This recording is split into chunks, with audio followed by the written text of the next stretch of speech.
Oh, you didn't know? It's time for Wrestling Tonight, and here we are. I am the Ace of the Tavern, live from the No Sale Studios, ACEFIELD Retro, joined as always by the One Bad Chat on a Monday night. What's going on, man? Mondays are great, man. They're my busiest day of the week for my Joe job, but settling in, talking some wrestling, having my first brew of the day. I'm not a big drinker, but it's my poker night thing. I got to break the beer out, have a drink, talk some wrestling. Can't wait. Let's kick the week off right. Yeah, man, and I love this time of the week as well, and it's a good way for us to kind of gather our thoughts, get ready for the week that is, and get you ready for Raw and everything that follows it, man. So Wrestling Tonight, this is our 7th episode. We appreciate you guys joining us, whether you're consuming us on audio or you're consuming us with the video. We just appreciate the support. Yeah, anyone listening on audio, big thanks for checking us out in our Apple and Spotify feed. If you give us a 5-star review, if you think we're worthy of it, we appreciate that stuff. It goes a long way. And if you're listening on YouTube, or if you're just running across us for the first time, give us subscribe to the channel, the Turnbuckle Tavern, because we have a ton of great hosts with great shows pretty much 5-6 days a week. So check us out. Give us some love. Yeah, that really resonated with me on the debate, and just a shout out to the Brainbuster boys on the debate for this week. Resonated with me when you're talking about all the shows that we do here in the Tavern. Everyone talks about their one-off shows. They maybe do 2 a week. We do like 10. That's not even hyperbole. We do about 10 shows in the Tavern, and they're all equally as great, just, different topics. Yeah, I think there's a little something for everybody. If you're the standard WWE fan, we got you covered. AEW, we're all over that. Even Fig Night, if you're into collectibles and action figures, we have that. There's a lot. We kind of run the gamut of wrestling, covering it from all angles. So if you guys show us any love, any support, any comments, anything like that, I know you hear podcasts say it means a lot, but it really does mean a lot, man. Stuff like that truly helps. Goes a really long way, and that's how we get our support. And because we don't make a dime off this, guys. This is just a passion project. So spread the word, and let's get wrestling out there and let everybody hear. Yeah, exactly. Chad Sneed said, we like love. We like love. We like love. You ready to get into the big 3? Let's do it, my friend. Let's do it.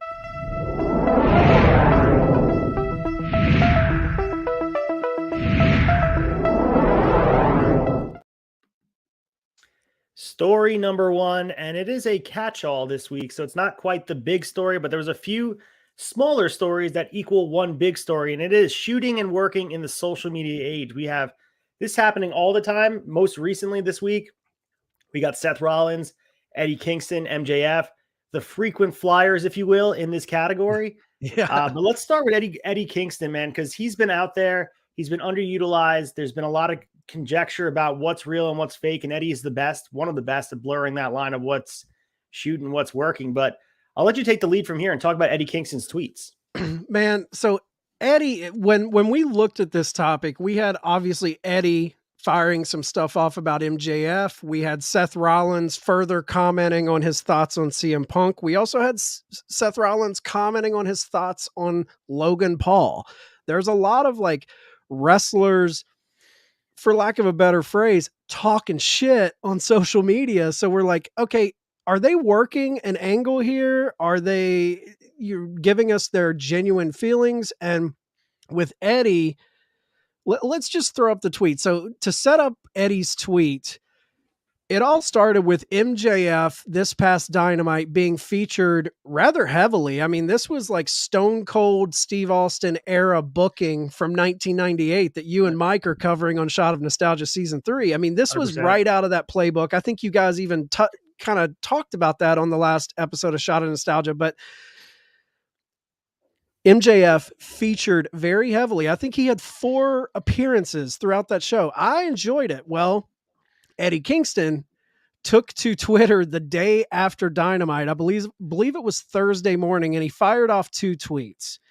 So here we got the first tweet he fired off was big Katie Vick energy last night.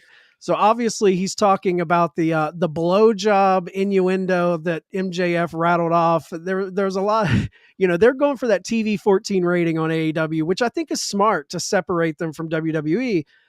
So he fires that off at 10:24 a.m. And I guess he's sitting there and he's like, you know what? That didn't sum up my feelings enough. So about 20 minutes later, the guy shoots off the one that everyone's really talking about. He says, Eddie tweets, side note, since we need to see his world champ 3 times within an hour and a half when it is a 2-hour show, fuck Ortiz, fuck House of Black, and fuck the roster. Born alone, die alone. I tried. I don't need anyone, including Mox and Penta. Fuck everyone, especially the pillars. Now, when he says the pillars, we know he's talking about the Sammy Guevaras, the Darby Allens, the Jungle Boys, those people. I mean, Britt Baker maybe is in there, but I don't think Eddie was targeting her. MJF for sure. When you heard this, Ace, where does your mind go? Do you think he's giving us a part of his genuine feeling, or do you think this is him just being Eddie? It's really tough to say because, as we were talking about before, this has been used as a storytelling mechanism throughout the last 5-6 years, maybe even further since Twitter's been around. Wrestlers have perfected it in a way where they're using it to redefine kayfabe, and that's a beautiful thing. But I look at the other piece of news with Eddie Kingston, what happened this weekend, and unless it's this really layered story that they're telling, I think this might be him shooting from the hip, because you had Defy Wrestling pulling him from their booking from the weekend based on the fact that an undisclosed injury. So unless every promotion that Eddie is working with in the local area is working together, it seems like there's some really bad blood between AEW. And I don't know if you would go out of your way to, obviously everything's on the table when you're working and shooting and blurring that line. Because we watched MJF, that was the most notable work shoot in the ring, calling Tony Khan a mark. Anything's on the table. But when you're out there saying the things that you're saying about the roster and saying fuck, it just feels to me it's Eddie being as genuine as possible and speaking his truth. So my opinion is you could turn that stuff into a story eventually, but I think that's right now. This is him being genuine. This is a one-off. There's other instances that last week that I believe are works. So it's a case by case basis. So I love that me and you have these individual takes on this, because I'm kind of on the opposite here. I think Eddie, now I'm with you totally. If you know the history of Eddie Kingston, he's pretty much screwed himself out of jobs in other companies for being very forward in how he feels. And so it does kind of fit the mold of Eddie. But then when I go down his Twitter page, he's retweeting all the company stuff. He's retweeting a lot of AEW backed tweets. And to me, that doesn't seem like someone disgruntled with the overall company. Now, what I do think is happening here, I think Eddie's hearing this groundswell of fans on social media, because there is a small contingent that is calling for Kingston to beat MJF for the title. They think he's the guy. Finally give Eddie that world title. He's put the miles in. He's put the road work in. It's time for him to hold big platinum. I don't really think that will happen, unfortunately, but I do think with him stirring the pot on social media like this is a way to become one of those feuds for MJF in this title run. I mean, we talk about MJF, obviously he's got Danielson right now. I don't see Danielson losing or winning against MJF. It's too soon. I think there's going to be some sort of screw job come out of that in MJF's favor. But I do think, when we think about who's after Danielson for MJF, if he is going to have this long run, names like Adam Cole pop up because they're kind of trying to heat him back up when he's healthy for in-ring competition. I think Eddie Kingston would be a great one, just because to hear those two dudes cut promos on each other, that's must-see TV. Oh, yeah. So this is Eddie being from that old school Terry Funk school of always be working, brother. And I think Eddie is... Dude, every time he gets a mic, what's he doing? He's shitting on Danielson. He's shitting on Punk. He's shitting on all of these guys that we know, hey, dude, you came up in the indies with these guys. There's got to be some sort of affinity, but he doesn't want us to know who he really likes. As far as us fans know, the only two dudes he likes is Penta and Mox. Right. fuck everybody else. Those are my guys. But even in this tweet, he's like, screw those guys too. Similar to like the conversation about the Punk stuff being work. And I think we've all come to an agreement that it was a shoot, but then we could turn it into a work shoot situation. But I think like what's the end goal of bringing to light that guys like House of Black aren't being booked? It feels too real to be a true story, because how do you work that into a wrestling story of House of Black's not featured? They're not going to have this like pity party on TV that House of Black should be being showcased more. That's the thing that gets me. And again, it could be this meta thing that Kingston's doing by throwing in some stuff that he's actually angry about with the stuff he's not angry about and muddying the water. But to me, it feels, and again, it's case by case and it's all opinion at this point, because we're not getting Eddie Kingston. Even as you said, he's one of the old school mentality guys. You have a conversation with him. Who knows what's being truth and what's a work in his mind, because we're sitting here as fans on the other side of it. If there's a payoff for this story, beautiful. But if they're just going to be throwing out tweets to shoot shit on AEW after they're redefining and making their image a little bit better after the Punk shit really damaged it, I don't know if it's that beneficial to be telling stories like that, unless he's doing it himself and AEW doesn't know about it. No, I'm with you. I don't think, and shout out real quick to J-Bone in the comments. Thanks for tuning in, dude. He likes love as well. I like love. We all like love. So I'm with you. I don't think the House of Black angle is playing into Eddie, this shoot that he's doing. I feel like this is a very, and hey, hats off to him. I think this is a very selfish, I'm trying to align myself into a world title picture. I think the adding House of Black in there to me is just a little bit of sauce to make it seem legit. And by doing that, I'm hopeful, even though, on the flagship show, me and Sneed attack AEW's booking of House of Black weekly, I'm hopeful that they are lining them up for something soon, but we shall see. But yeah, I think Eddie's being this isn't a team sport, man. This is all about you trying to put yourself out there. It really just comes down to me, all of the fans being like, Eddie needs to take the title off of MJF. And because I've seen that groundswell, and I think it's a worker move. It's a pro move to hear that. You have your ear to the ground. You're hearing that. And I think it's like, oh, okay, that's out there. I'm going to lean into that a little bit. I'm going to lean into that. So let's go to the one we also disagree with, and it's Seth Rollins. So he's been all over the place. He did actually elaborate further on this, but the initial comment was at the Royal Rumble Fan Fest prior, and he was asked about by, obviously a person that was very familiar with him, with Nick Hausman was the one interviewing him. So he asked about CM Punk, and, Seth Rollins didn't hold back any of his feelings, and he went straight at Phil Brooks, and he went off about him. And we discussed it last week that he felt he was a cancer, that nobody likes him, he's selfish. But I thought the more interesting thing, and again, I'm curious to hear your thoughts on this. I felt it further cemented my idea that this was not him working to get CM Punk in. It was him just feeling a certain type of way of, he doesn't like this guy, and he's proven himself to be a guy who's not a team player, and they don't want that in their locker room. I'm with you here. I think, like last week, when we talked about his initial comments at the Rumble the Rumble press that he did with Nick Hausman, there was a teeny piece of me that's like, workers are always going to be working a little bit. I did think there was a lot of genuine stuff in there, but after this comment he made to kind of expand on those comments he made a couple weeks ago, I think now I'm like, okay, this is really Seth shooting from the hip. And let's go ahead and play the clip from Seth and what he said following up. I believe it was on a Fox Sports clip for Super Bowl weekend. Yeah. But yeah. The bottom line is, it's the same thing as with Logan Paul.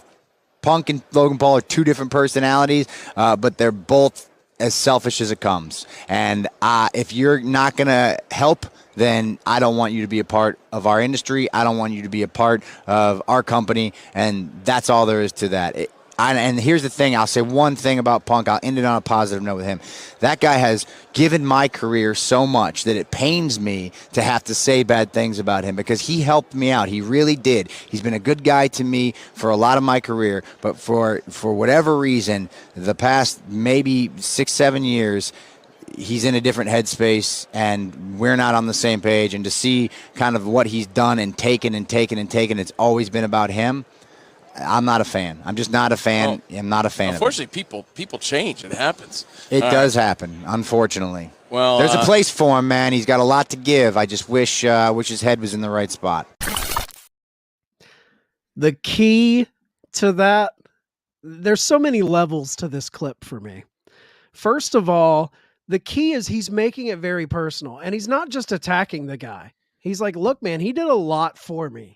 Instantly, I'm bought in. There's a genuineness here. And to further bring out the genuine nature of Seth's comment, he goes on to say, look, this guy has a lot to give, but I don't think his head's in the right place. That instantly makes me buy in.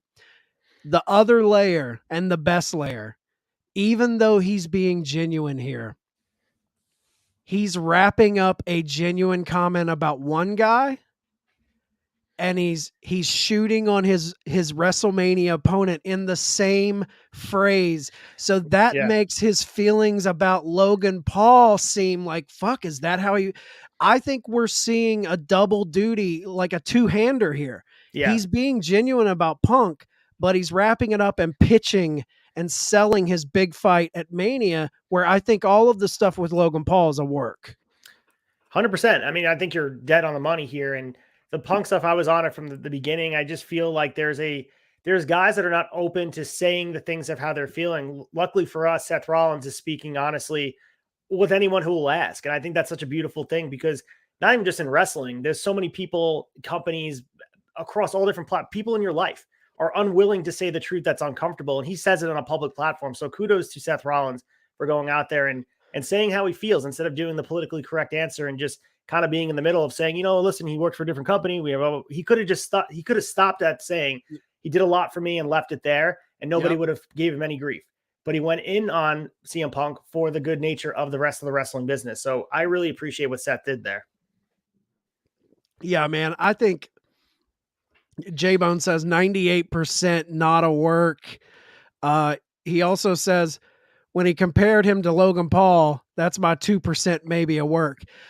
I think that's the beauty, though, of this is it doesn't have to be one or the other, guys.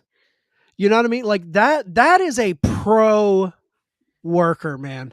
He is working like I said before, in one hand, he's giving you the straight, honest to God truth about one guy, but he's using the genuine nature of that to blur the lines of his storyline that's about to happen. And I think that is expert, top tier pro wrestling psychology. Like he's like, oh man, if I say this, the legitimacy of this is going to make people buy into the illegitimacy. I just love it. I love watching workers. And man, I got to be honest, I've always been a Seth Rollins fan. But stuff like this makes me such a bigger Seth Rollins fan because it reminds me, people forget because he's been in WWE for so long, but people forget this guy at his core. This is Tyler Black. This is Ring of Honor. This is a guy, he wasn't made in the PC. He did his time in NXT. He was that first champion, I believe. Oh, yes, he was. But this is a guy, he is right there rubbing elbows with all the ROH guys who were there, the Kevin Owens, all those dudes that made their bones on the indies. Seth still has that in him. And I think sometimes people forget that. And that's his tie to Punk. They've got that Ring of Honor made us connection. And I do think there's a little bit of Rollins that, when Punk came into Fox Sports and did that show with Renee and Christian and all those guys, I feel like there was a part of Seth that's like, man, that's a big match for me.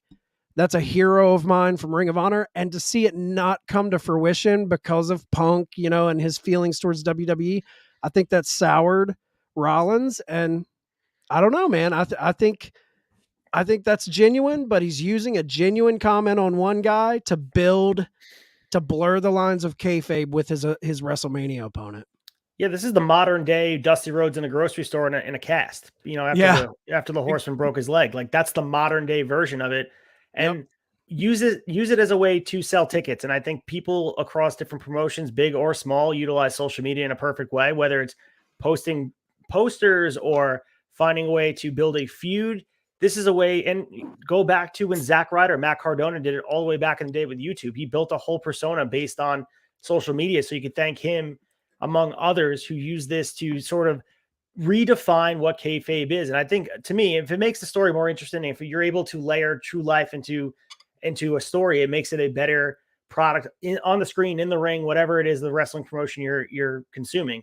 The funny part is, before we move on to the next thing you want to talk about with the shooting and working as the final wrap up to it, when you were naming those names, if you think about the 4 of the 5 main guys in WWE right now that are working towards big matches in WWE towards WrestleMania, they're Ring of Honor guys, because you can group Cody Rhodes, as his time in Ring of Honor was pivotal Huge. with redefining the American Nightmare character.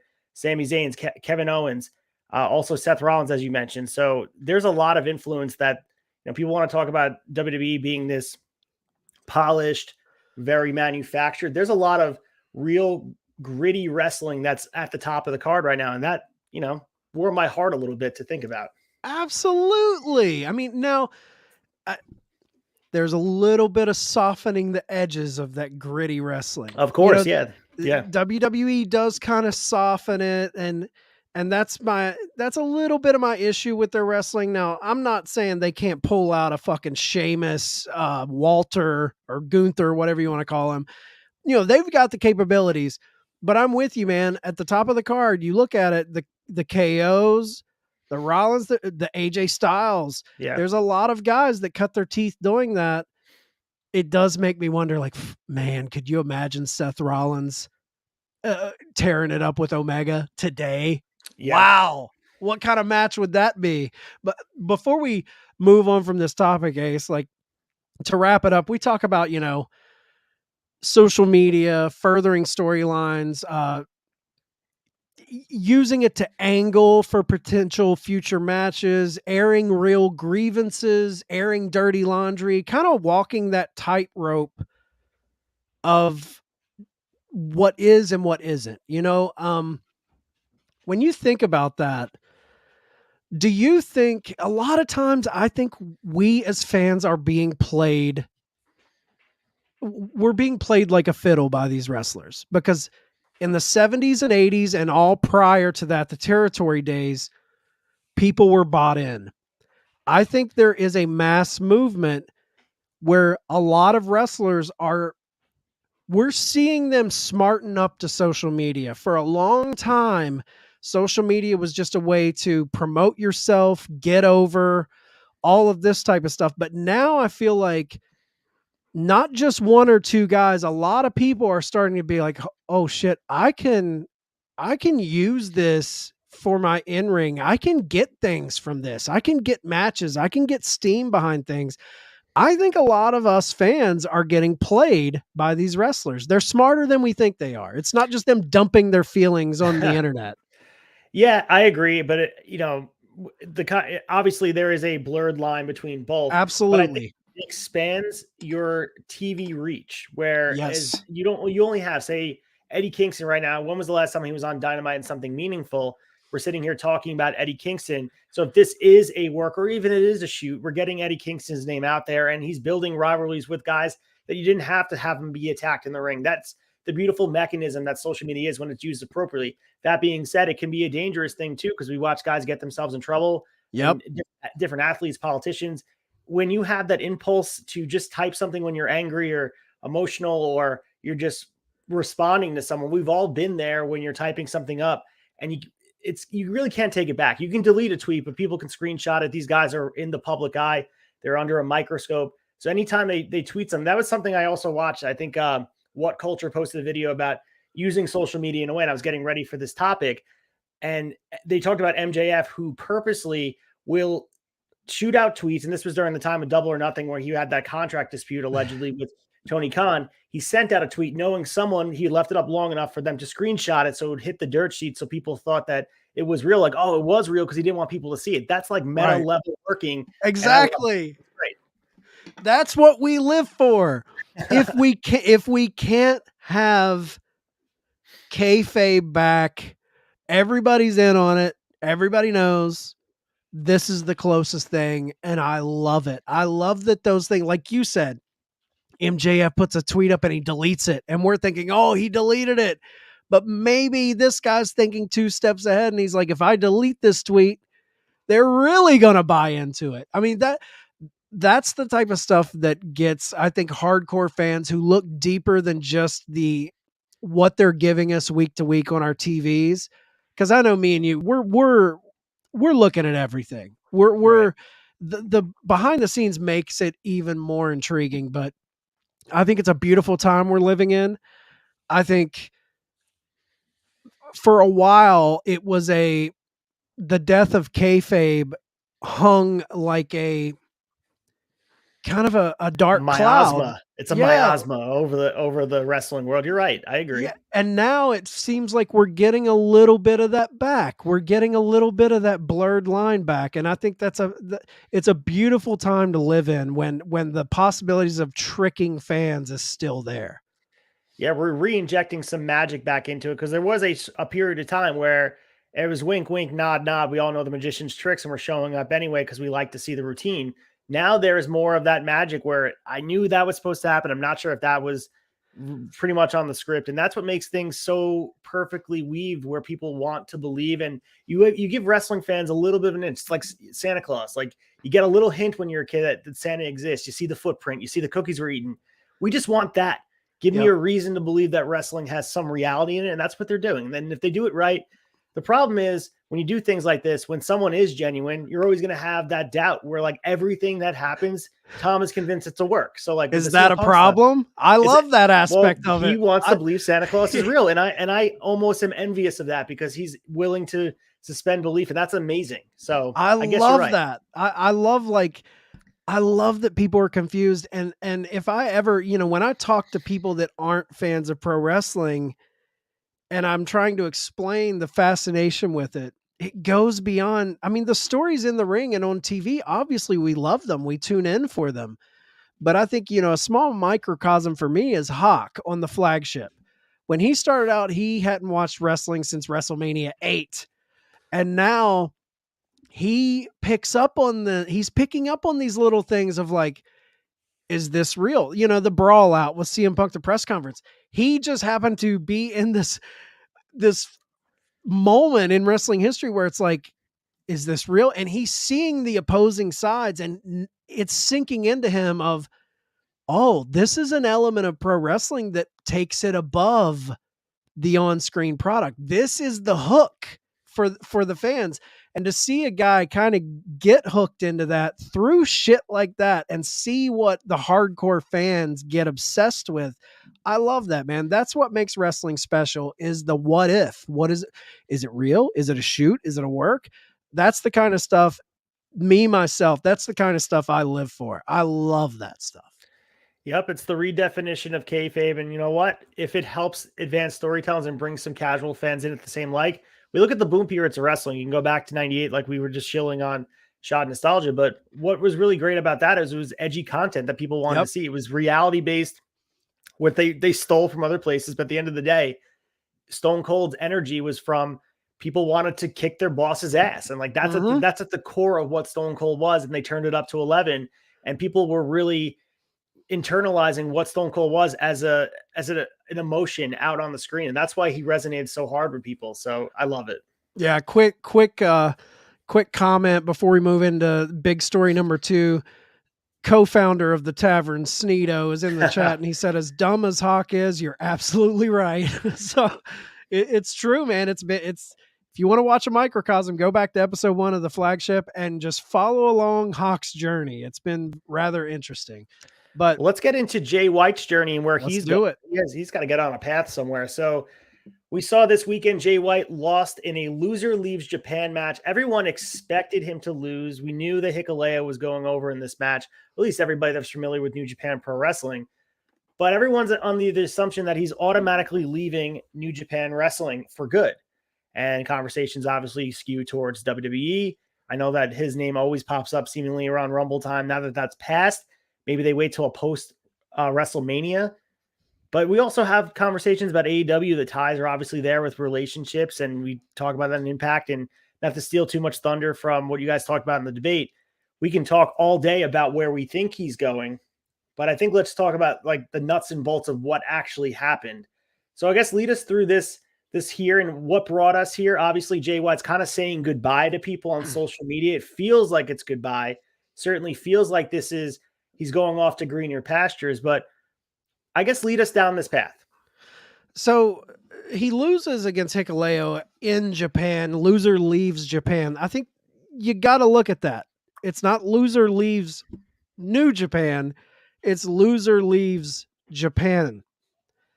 He obviously has the match against who we just spoke about, Eddie Kingston, at the Battle in the Valley. I believe it's this weekend. It is, yeah. We'll get so that. You got, and it's a hell of a card. So stick around. We're going to preview that card later in the show. But he instantly is going into, promoting that in his promos, shooting on Kingston, et cetera, et cetera. But I really think it's not him leaving New Japan. It's him leaving Japan. Having said that, I think he's leaving New Japan. I think he's like, I think this is just kind of, he has this one more thing he has to do. And being the company guy that he is for so long with New Japan, he went straight into shooting for that. And I think after Kingston, I do think we're going to see him. My prediction is WWE. I really think WWE's high on him. I think Triple H is high on him. I think we're going to see him show up. I don't know when, maybe Mania, maybe prior to Mania, who knows? But we do have a clip. Now, after he lost to Hikuleo, New Japan is just famous for their post-match pressers. I love the way they do it. Very sporting. But we have Jay White talking about his loss and talking about Eddie Kingston at Battle in the Valley. I have to leave Japan now, and yes, you can come to the US, but Ghetto, I don't know.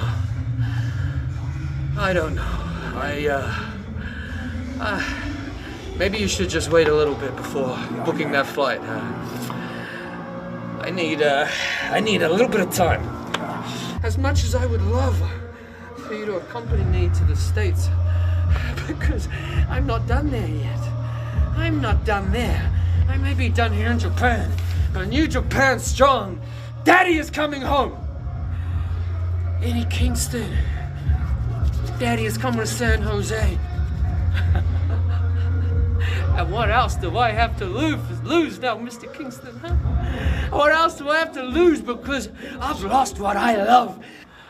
I'm gonna learn just how this journey to Japan started when I left my family.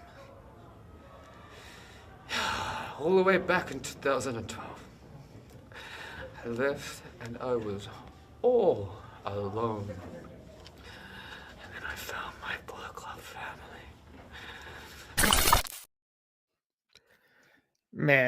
Man, I think there's a lot of hints in this, man. I think this clip shows his hand a little bit. Maybe I'm looking too deep into it.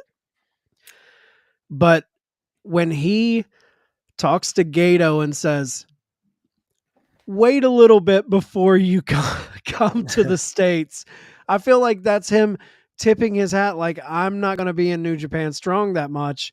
It's kind of how we were talking about Seth, how he's being genuine about Punk and shooting on Logan Paul or working with Logan Paul.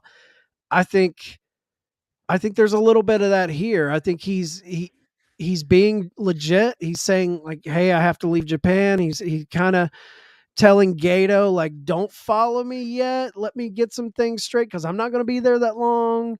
And then he goes into Eddie Kingston. He goes into promoting the event. And And I don't know if I'm reading the tea leaves too much at the end, like you would say, Ace, but when he says, my Bullet Club family, there's a part of me, it's like, are we seeing Jay White and AJ Styles and Finn Balor reunite in some form or fashion in WWE? Who knows?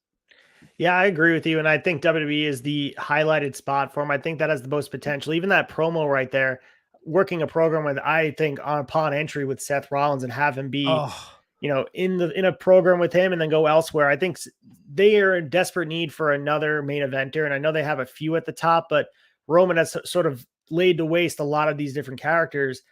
And Jay White would be the perfect at the top of Raw or SmackDown. You split those titles up and have him be a threat to Cody's championship in the summer. Like, I think it'd make for great storytelling. He's so polished now too. I think Jay White doesn't get the credit he really deserves for.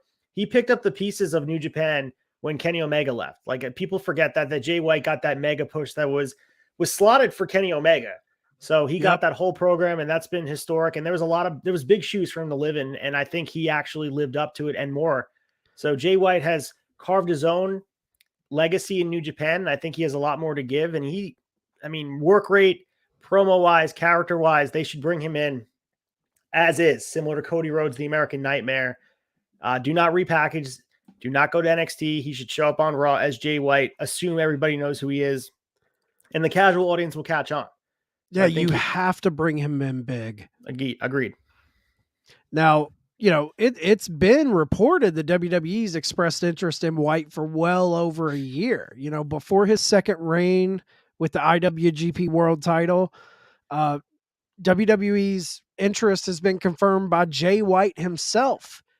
But he stated in a prior interview with Fightful that AEW has not approached him. Me personally, I enjoy AEW more than WWE, but I do not want to see Jay White in AEW. I don't want to see that. We spoke about this on the debate, but it's very funny to me that I do not want to see him anywhere near former Bullet Club members in AEW, but I would love to see him with former Bullet Club members in WWE because it's so fresh in WWE if they would go that route.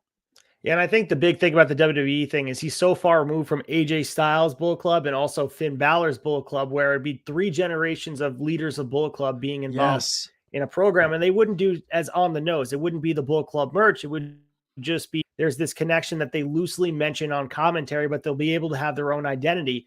Whereas in AEW, I feel like what we're talking about, it feels like AEW would be it's not a good fit because there's a lot of different guys that have the same characteristics as Jay White. He wouldn't stand out as much. I think that was the problem when he showed up during Forbidden Door.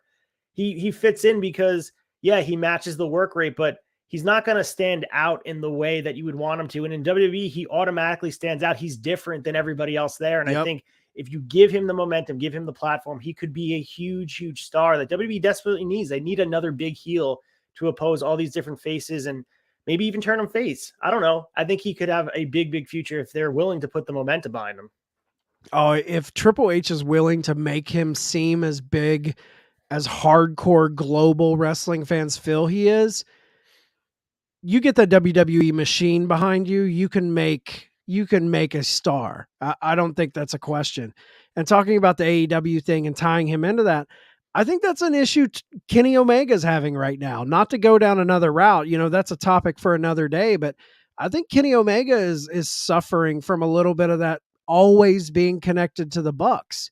And that's, I loved the Elite angle in 2021, but at a certain point, I want to see those guys separate and I want to see them go against different guys. And that's why I don't want to see Jay White instantly go in there and be attached to them. I think it's hurt Kenny Omega this year. I think it's hurt Adam Cole being attached. Like, you got to let those guys kind of find their own space. And Jay White, I think in WWE, he would totally find that. Yeah, and I even go back to Impact for a second too. He was in Impact for an extended period of time, and he was putting on good matches. It didn't resonate, and I think it's because Jay White right now, the best thing for him is to have the momentum and the machine behind him because he has the skill set, he has the look, he has everything about it.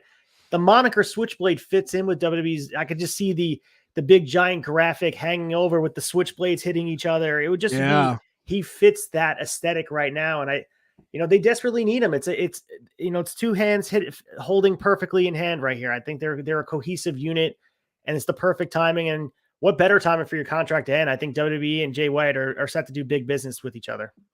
Now, J-Bone in the comments says, what about a small kick-ass run in GCW or Impact and then show up in WWE? Hey. Yeah, hell yeah. I mean, Impact, maybe.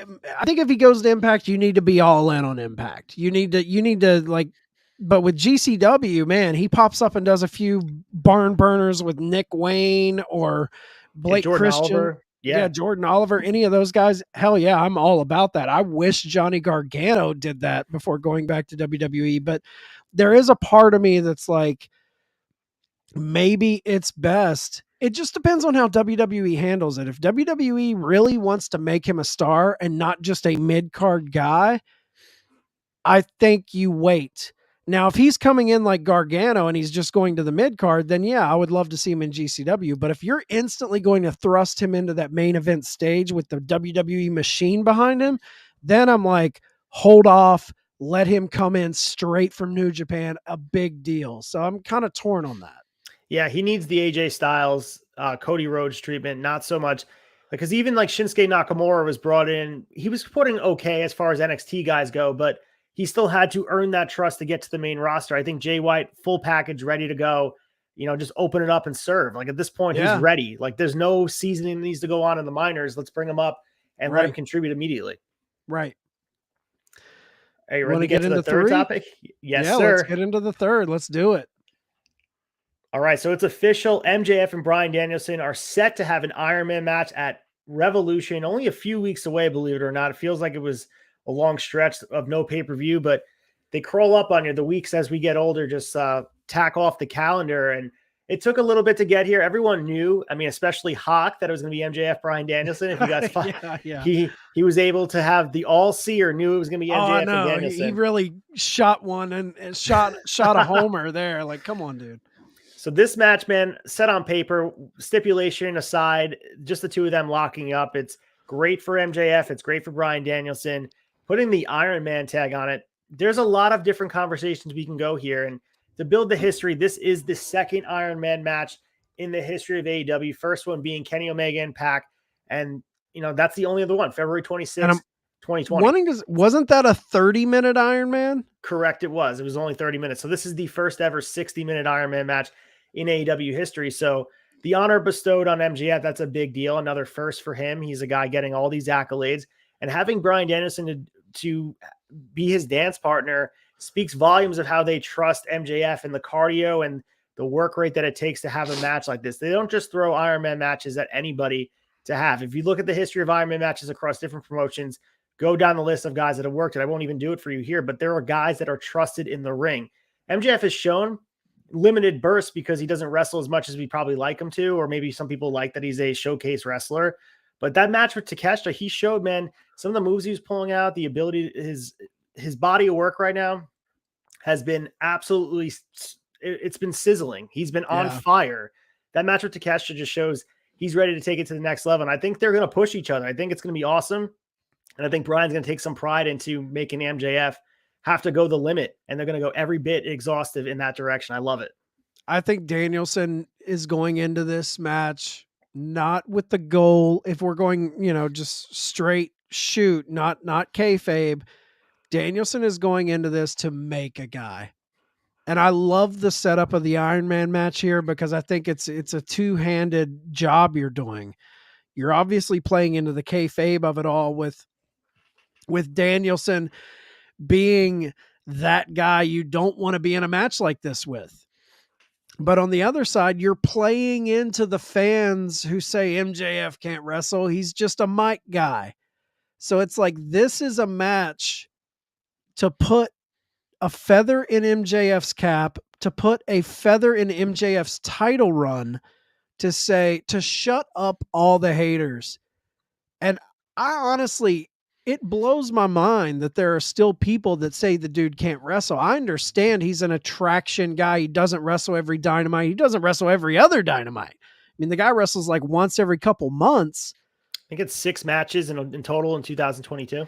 Yeah, so it's Yeah. like, but dude, go pull the tape. Takeshita, great match. Darby Allin, that pay-per-view match against Darby Allin that kicked the show off, that's like a top 10er match. Jungle And it Boy, Cassidy, Jericho, the great crushes matches. it. Yeah. Great matches. The Cody. CM Punk match, the Cody match. I mean, this kid has something. And I think this is like the final thing where he's like, I want to show people that I can go not only 20, 30 minutes, but I want to go Bret. I want to go Bret Hart. I want to pull that Iron Man match from back in the day out and show people that I've got it. So I'm excited for it because I know, I know that Mania Iron Man match, some people's like, oh, it went too long. Oh, it's boring.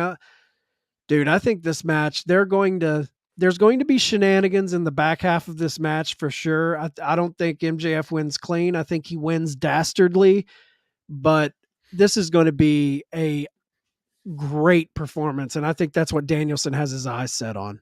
Yeah, this is gonna be similar to the Triple H Benoit one from Raw, I think, Yep. or the Lesnar angle one from SmackDown.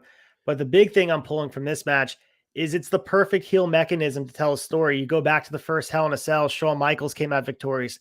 Casket match. He beat Taker in a casket match. So to beat Bryan Danielson at his own game, even though if he does it in a shitty, cheap heel way where he cheats, he still gets the win and he forever has that. That's like Jericho saying, I beat The Rock and Austin in one night.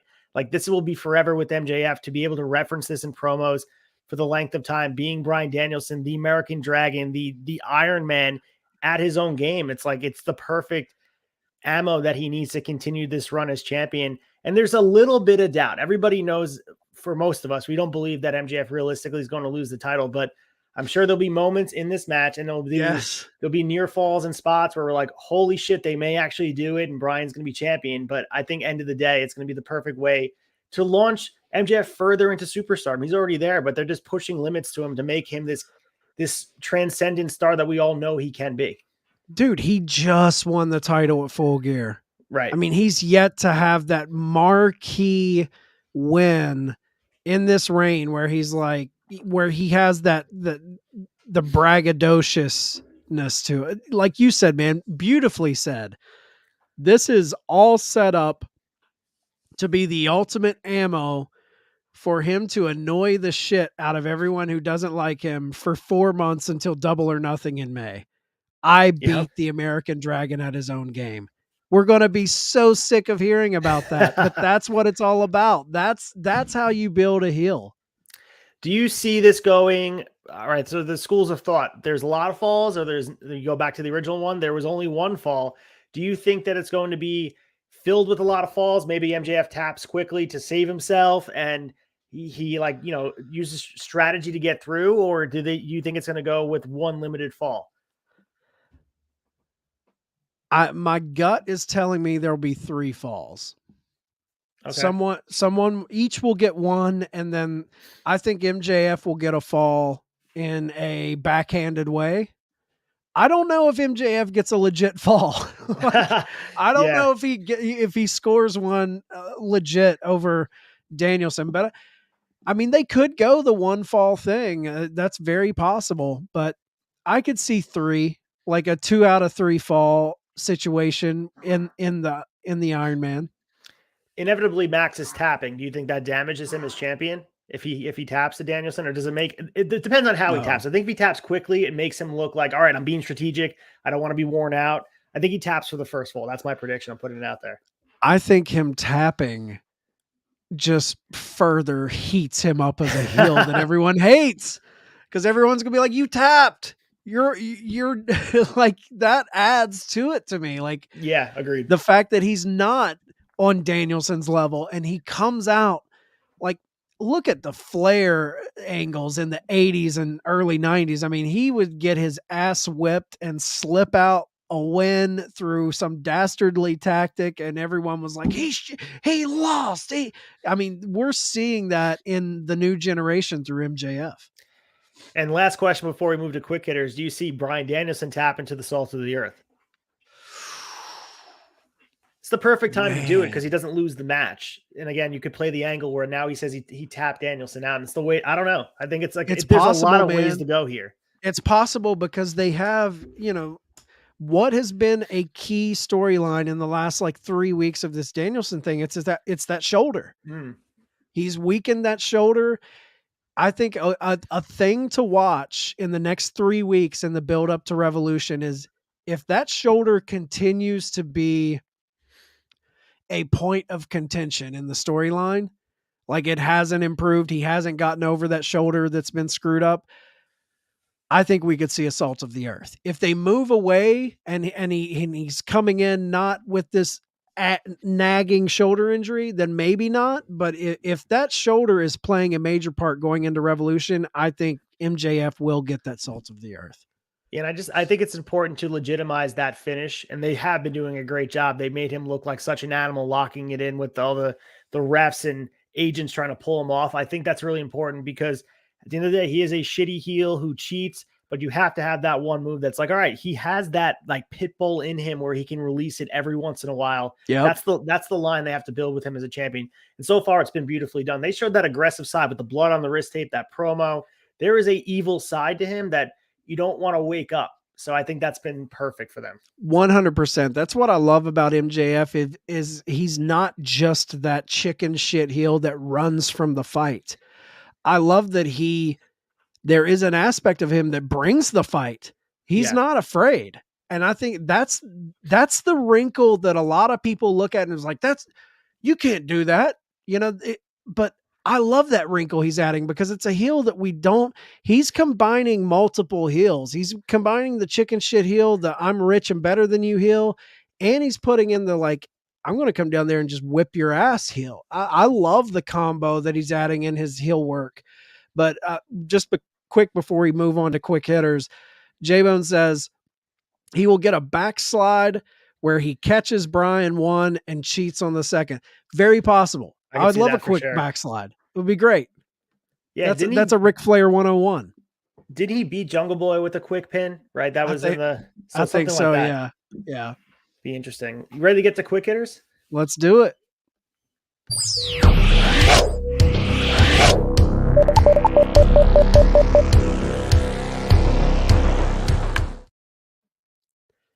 Quick hitter time. Let's get through it. Let's start with the first story here, and it could have been one of the main three. It's Tony Khan commenting on his hatred between AEW and WWE. So he was on the Dan Le Batard show, and he talked about a lot of things. Tony Khan is one of those guys that when he's talking, there's sometimes where he says nothing, but if he's in the mood, man, he'll drop a lot of sound bites, and this is one of those interviews.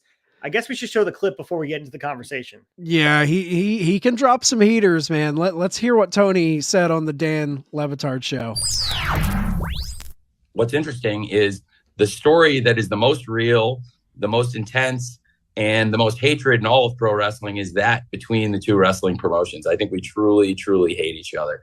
And I think it makes for really exciting TV, and it makes for an exciting wrestling war. What is an example of that hatred? Because you haven't articulated it quite like that before. Well, I'll give you a good example. About 2 years ago, there was a rumor I read on the internet that my business partner, New Japan Pro Wrestling, had gotten a phone call from Nick Khan about switching over to work with them. And I was really just getting started with New Japan. Like we'd only been working together a short time. And that also had been, frankly, a tumultuous relationship, but it was getting pretty good. And to this day, it is an amazing partnership. And I called the New Japan executives and said, is this true? Did WWE call you and try to get you to turn on me? And they said, yeah. And I said, okay, well, are we still doing the stuff we have planned? Because at the time we had a match set up for Wednesday Night Dynamite where there was going to be a New Japan title match in AEW. It was the first of many of those such matches. And they told me, no, we don't trust them. We want to work with you and we want to stay with you. And ever since, our relationship has been incredibly positive. And, it gave me motivation to say, like, okay, I don't know if that's true or not. I only know what my business partner alleged to me and what I read on the internet, and they were both the same thing. So following up on that, if that's the case, I know they're out there to get me. I know they're out there to hurt AEW's relationships with our business partners, if that's the case, allegedly. And it made me want to work that much harder to make AEW stronger. And then that ended up being probably the biggest year for growth we've ever had. All right, so two things I love here. He's just confirming the dirt sheets are something he consumes on a daily basis, just like the rest of us. Yeah. And this had all the Wizard of Oz energy, by the way, with the filter. It was just him talking to us. So two things I love there. I know a lot of, it's like you're in one of two camps. So many fans hate Tony Khan. They think he's cringy. I love when he does shit like this. Same. Because when he does shit like this to me, there are so many promoters that take that quote unquote high road, and WWE has came in with their cloak and dagger tactics. They're not talking shit in the press, but they're doing dirty shit behind the scenes. They have been for decades. And I love that this kid, I mean, he's 40, he's a year older than me, but I love that Tony Khan's like, no, I'm going to blast out their dirty laundry. Do it, man. That makes me, it builds my love of AEW. I'm not saying they're the biggest company. I'm not saying they're the best company, but I love that they're this. I know he's a billionaire, but it does give you that kind of that underdog quality. Whenever he goes on things like this, and like I said before, there's some interviews where he goes in circles and talks for 60 minutes and says absolutely nothing. And other times where he's motivated, and these are one of those cases, and you just want to be like chanting, one of us, because that's what it sounds like. He is just one of us that's on Squared Circle on Reddit or on Twitter or on Lords of Pain or Wrestling Observer, consuming all of the news. And he's calling, like, it's just amazing to me that he read something that someone posted and it wound up being true, by the way. So let's just take that into consideration. So just awesome, man. It was a great clip.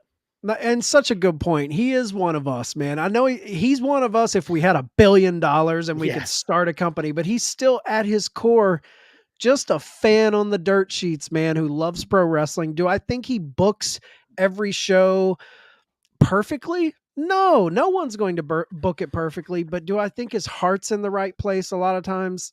I do.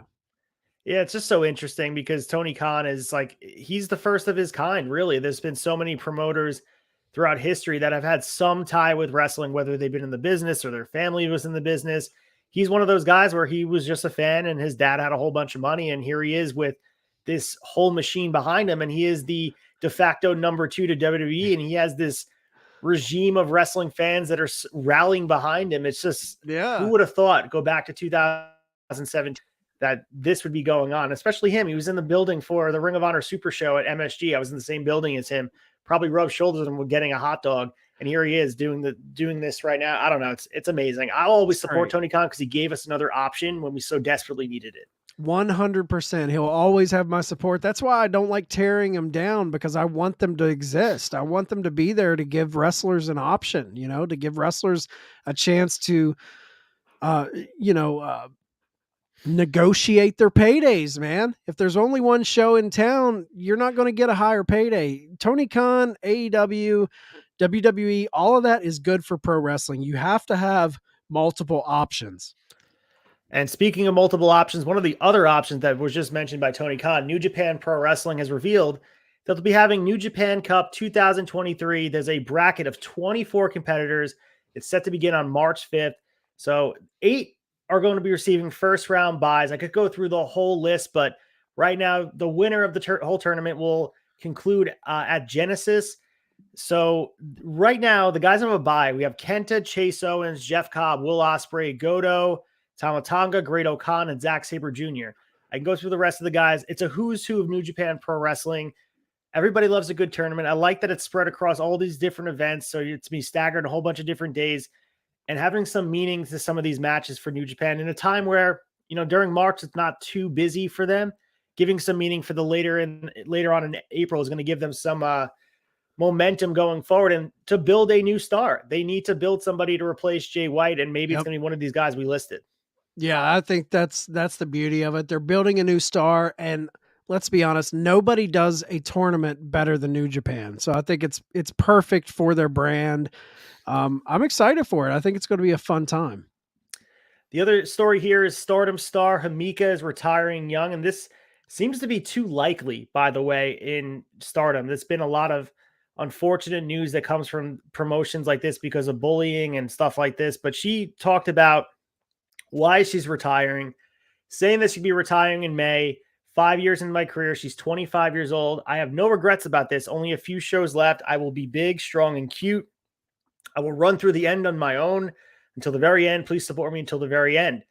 So we mentioned before, it's not uncommon, particularly Joshi wrestlers, to retire young, but she's one of the brightest young stars that they have right now in a brand new sort of platform for women that have options now in New Japan, or not even just New Japan, across Japanese wrestling promotions, where they didn't have as many options as they did. It just seems a little bit strange. And obviously you don't want to get into somebody's head and figure out why they're doing what they're doing, but so much promise, and it's a shame to see her walk away from something she's so good at. Yeah, and she was a member of one of the promotion's top stables, Donna Del Mondo. So, I mean, she had the whole future ahead of her.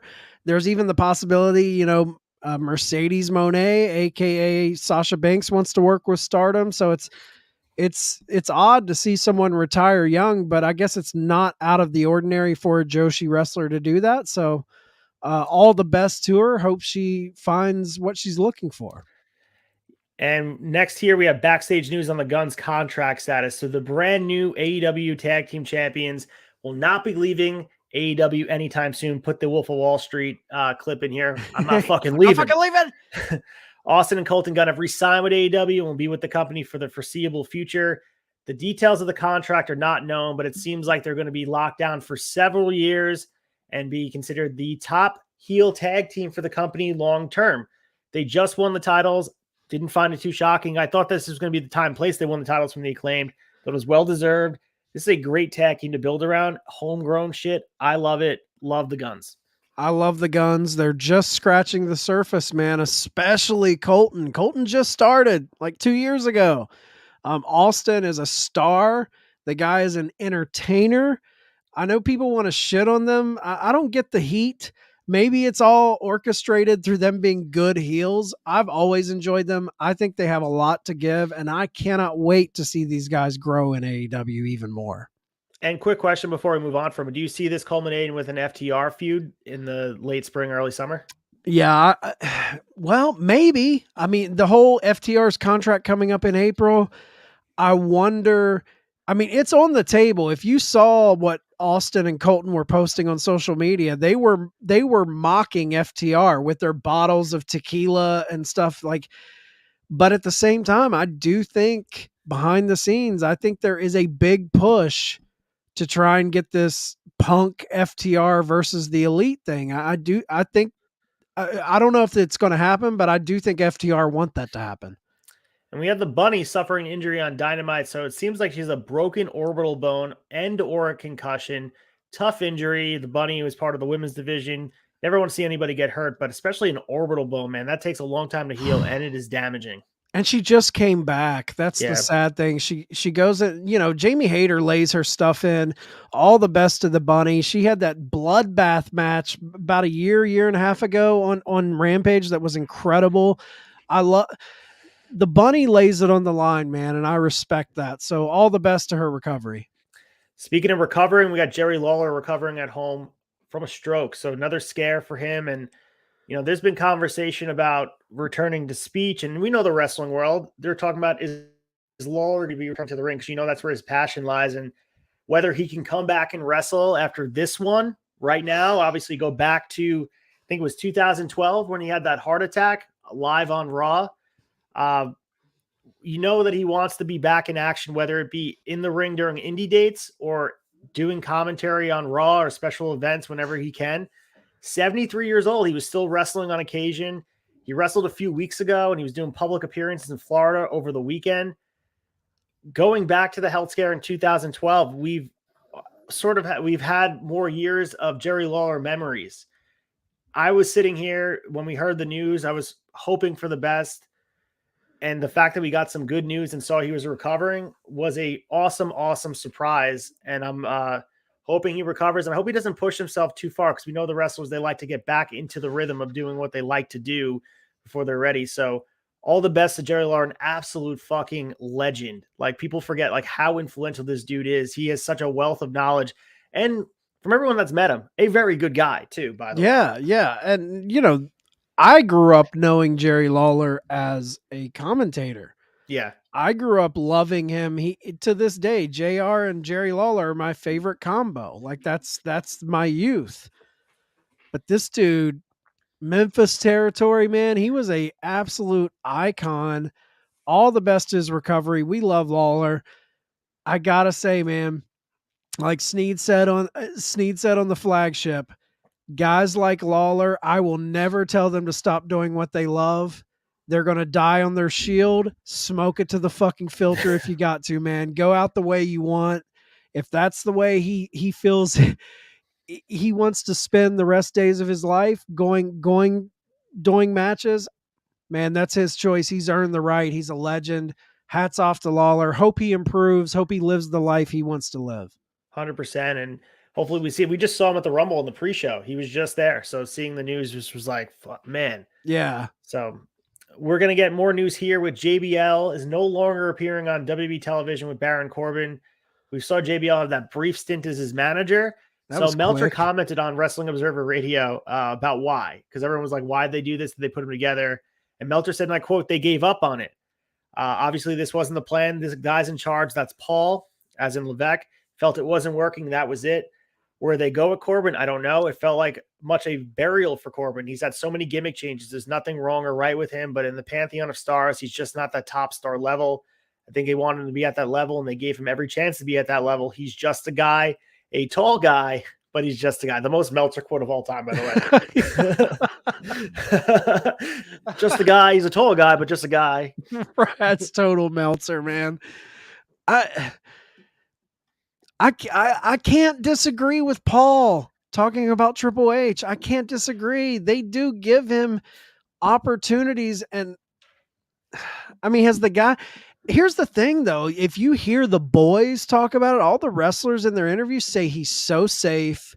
He's such a good heel. Like they put over his working ability, but as far as getting over, I don't know, man. I'll be honest. The most over he ever was with me was the sad Corbin. I thought that was so unique. Well, it's just funny that you're saying that because there was just a report, I think from him in an interview from 2 weeks ago where he had said, I felt if we gave that more opportunity, that could have been one of the biggest stars in the company. And he wasn't just saying because it was him. He just felt like people were really getting behind it. So maybe that's the idea here. They're going to repackage him back to that bad luck Corbin. He's going to lose all his money. They changed him too quick. Yeah, they changed him. I'm not here for him being the champion. And sometimes you need those minor league players in sort of the main story. And he's been that guy. He's been sort of the jester to Roman Reigns, there to be beaten up, getting his moments, obviously poured the dog food on Roman and shit. But I don't know. I look at guys, and this is the same thing we're talking about in 1998. There's a whole tag division of guys that are never going to win the tag team championship. Right. And so what's the point of Baron Corbin if he's never going to be that guy? And I'm sure that's the conversation that Paul and the rest of the creative team are having. Like, if he's not going to be that main heel, what is he? And maybe just okay with him being enhancement talent at a higher level. That's okay as well. But maybe the JBL package just wasn't working. I don't know. They pulled the plug pretty quickly. Yeah, I think I'm with Corbin. I think if they would have they changed him back to Happy Corbin too quick, man. When he had the balding horseshoe haircut going, I was all in. I was like, I've never seen a dude make himself look like shit purposely. I was so into that character. I loved it. I did enjoy it. It was good character work. And that's like watching the skits from him in the casino losing his money. So that was good. He was so sad. So sad. It was so sad. I loved it. All right. We have the next story here. And this guy's not sad. He's very happy. I'll let you lead the way. You just added this to the news. It just dropped like a minute before we went live. Yeah, today, Thrillbilly Silas, who's a hot up-and-comer in the National Wrestling Alliance, officially signed with the NWA. Thrillbilly tweeted out, he sold his soul for rock and roll with a picture of him and Billy Corgan. Silas has been featured on NWA programming in recent weeks. He defeated JR Kratos at NWA Nuff Said, the pay-per-view this past weekend. So a young talent. I like seeing companies get behind kind of homegrown stars that they're building up. So I thought this was big for Thrillbilly Silas to sign with the NWA. So Jade Cargill, she wants to face top talent. So there's an interesting quote she had over here. And she said, and I quote, I wouldn't say so soon because right now I'm just focused on getting reps and getting better. However, I believe it's time for me to start having storylines with Britt Baker or Jamie Hayter or Saraya or Tony Storm, working those storylines. I know I can do it. I have the charisma to do it. If you stand me next to any of these ladies, the work, the look, the aura of who I am speaks for itself. And that was in reference to her becoming AEW Women's World Champion. Seems inevitable. It's not a matter of if, it's when.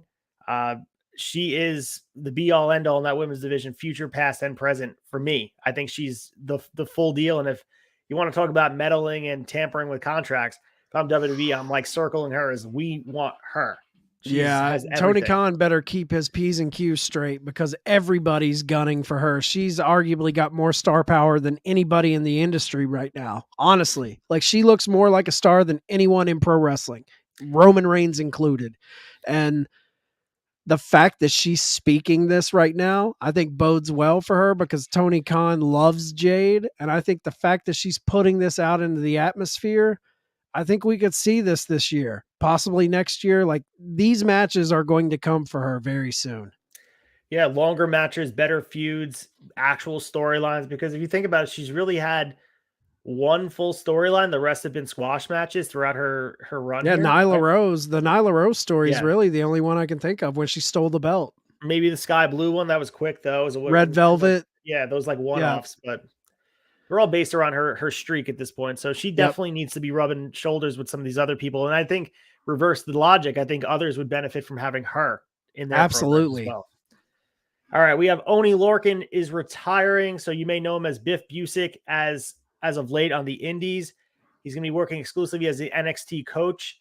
And he said a quote, I stepped away from performing in the ring. I'm not sure if I've had my last match, but if I have, I had a blast. And Matt Bloom, aka A-Train, confirmed this in a recent interview. Saw Biff Busick wrestle at House of Glory. I liked his run through NXT, but maybe he's recognizing the future is not taking bumps, but teaching people how to take bumps. So, he's going to be contributing to the business some way or another. But my money's on he hasn't worked his last match. I mean, we would just talk about Lawler. Like these guys have that itch they like to scratch, and I think he's gonna be wrestling if someone calls him. So. Yeah, he's not wrestled his last match. Got to give a big shout out to Biff Busick's Bloodsport match that he had. Yeah. Unreal in GCW. So I think he's going to help the NXT talent. He brings an edge. I like Biff Busick. This is other story could have been one of the top three as well. And this speaks to the stories we have in here. And Impact and New Japan Pro Wrestling are going to be co-producing a major live pro wrestling show. And this will be at the Globe Theater in Los Angeles on WrestleMania weekend. It's going to be called Multiverse United. Only the Strong Survive, airing live on pay-per-view on Fight TV. We start on 8 p.m. Pacific time. We got the Impact World Champion Josh Alexander wrestling Kushida, defending his championship. And Speedball Mike Bailey wrestling Will Ospreay in the co-main event. Goddamn, just those two matches right there. Kushida and Josh Alexander going out there. And Speedball, dude, he's on a world tour of just dominating. Speedball had a great weekend in GCW. We'll talk about that as well. All over the place. But, man, Alexander and Kushida, kind of underrated main event there for the Impact title. I like what Kushida brings, a little edge to, work rate-wise. He has that goofy gimmick, Marty McFly, but the dude can go out there and really wrestle. Dude, I say it every week on Wrestling Tonight. You guys are sleeping on Impact Wrestling, man. They're putting on quiet bangers. The fact that they have Speedball Mike Bailey is on a legendary run right now. The guy's going against Will Ospreay. I think, the same day he's in another huge match. Yeah, I think he's wrestling Ibushi that same weekend. I mean, Kota Ibushi and Ospreay on the same day. Come on, guys. Like, give this man some respect. Speedball Mike Bailey's one of the hot young talents like in the business right now. And Impact has him. And Impact is presenting him with bangers. And Josh Alexander, super underrated world champion, man. He's doing the Lord's work like with great matches. Yeah. So you guys are sleeping on Impact. Give them a shot. They're killing it. Yeah, and we'll talk about it, the results for the week. But that match he had, among many, the match he had in the finals of the J Cup for GCW against Jordan Oliver. Oh, come on.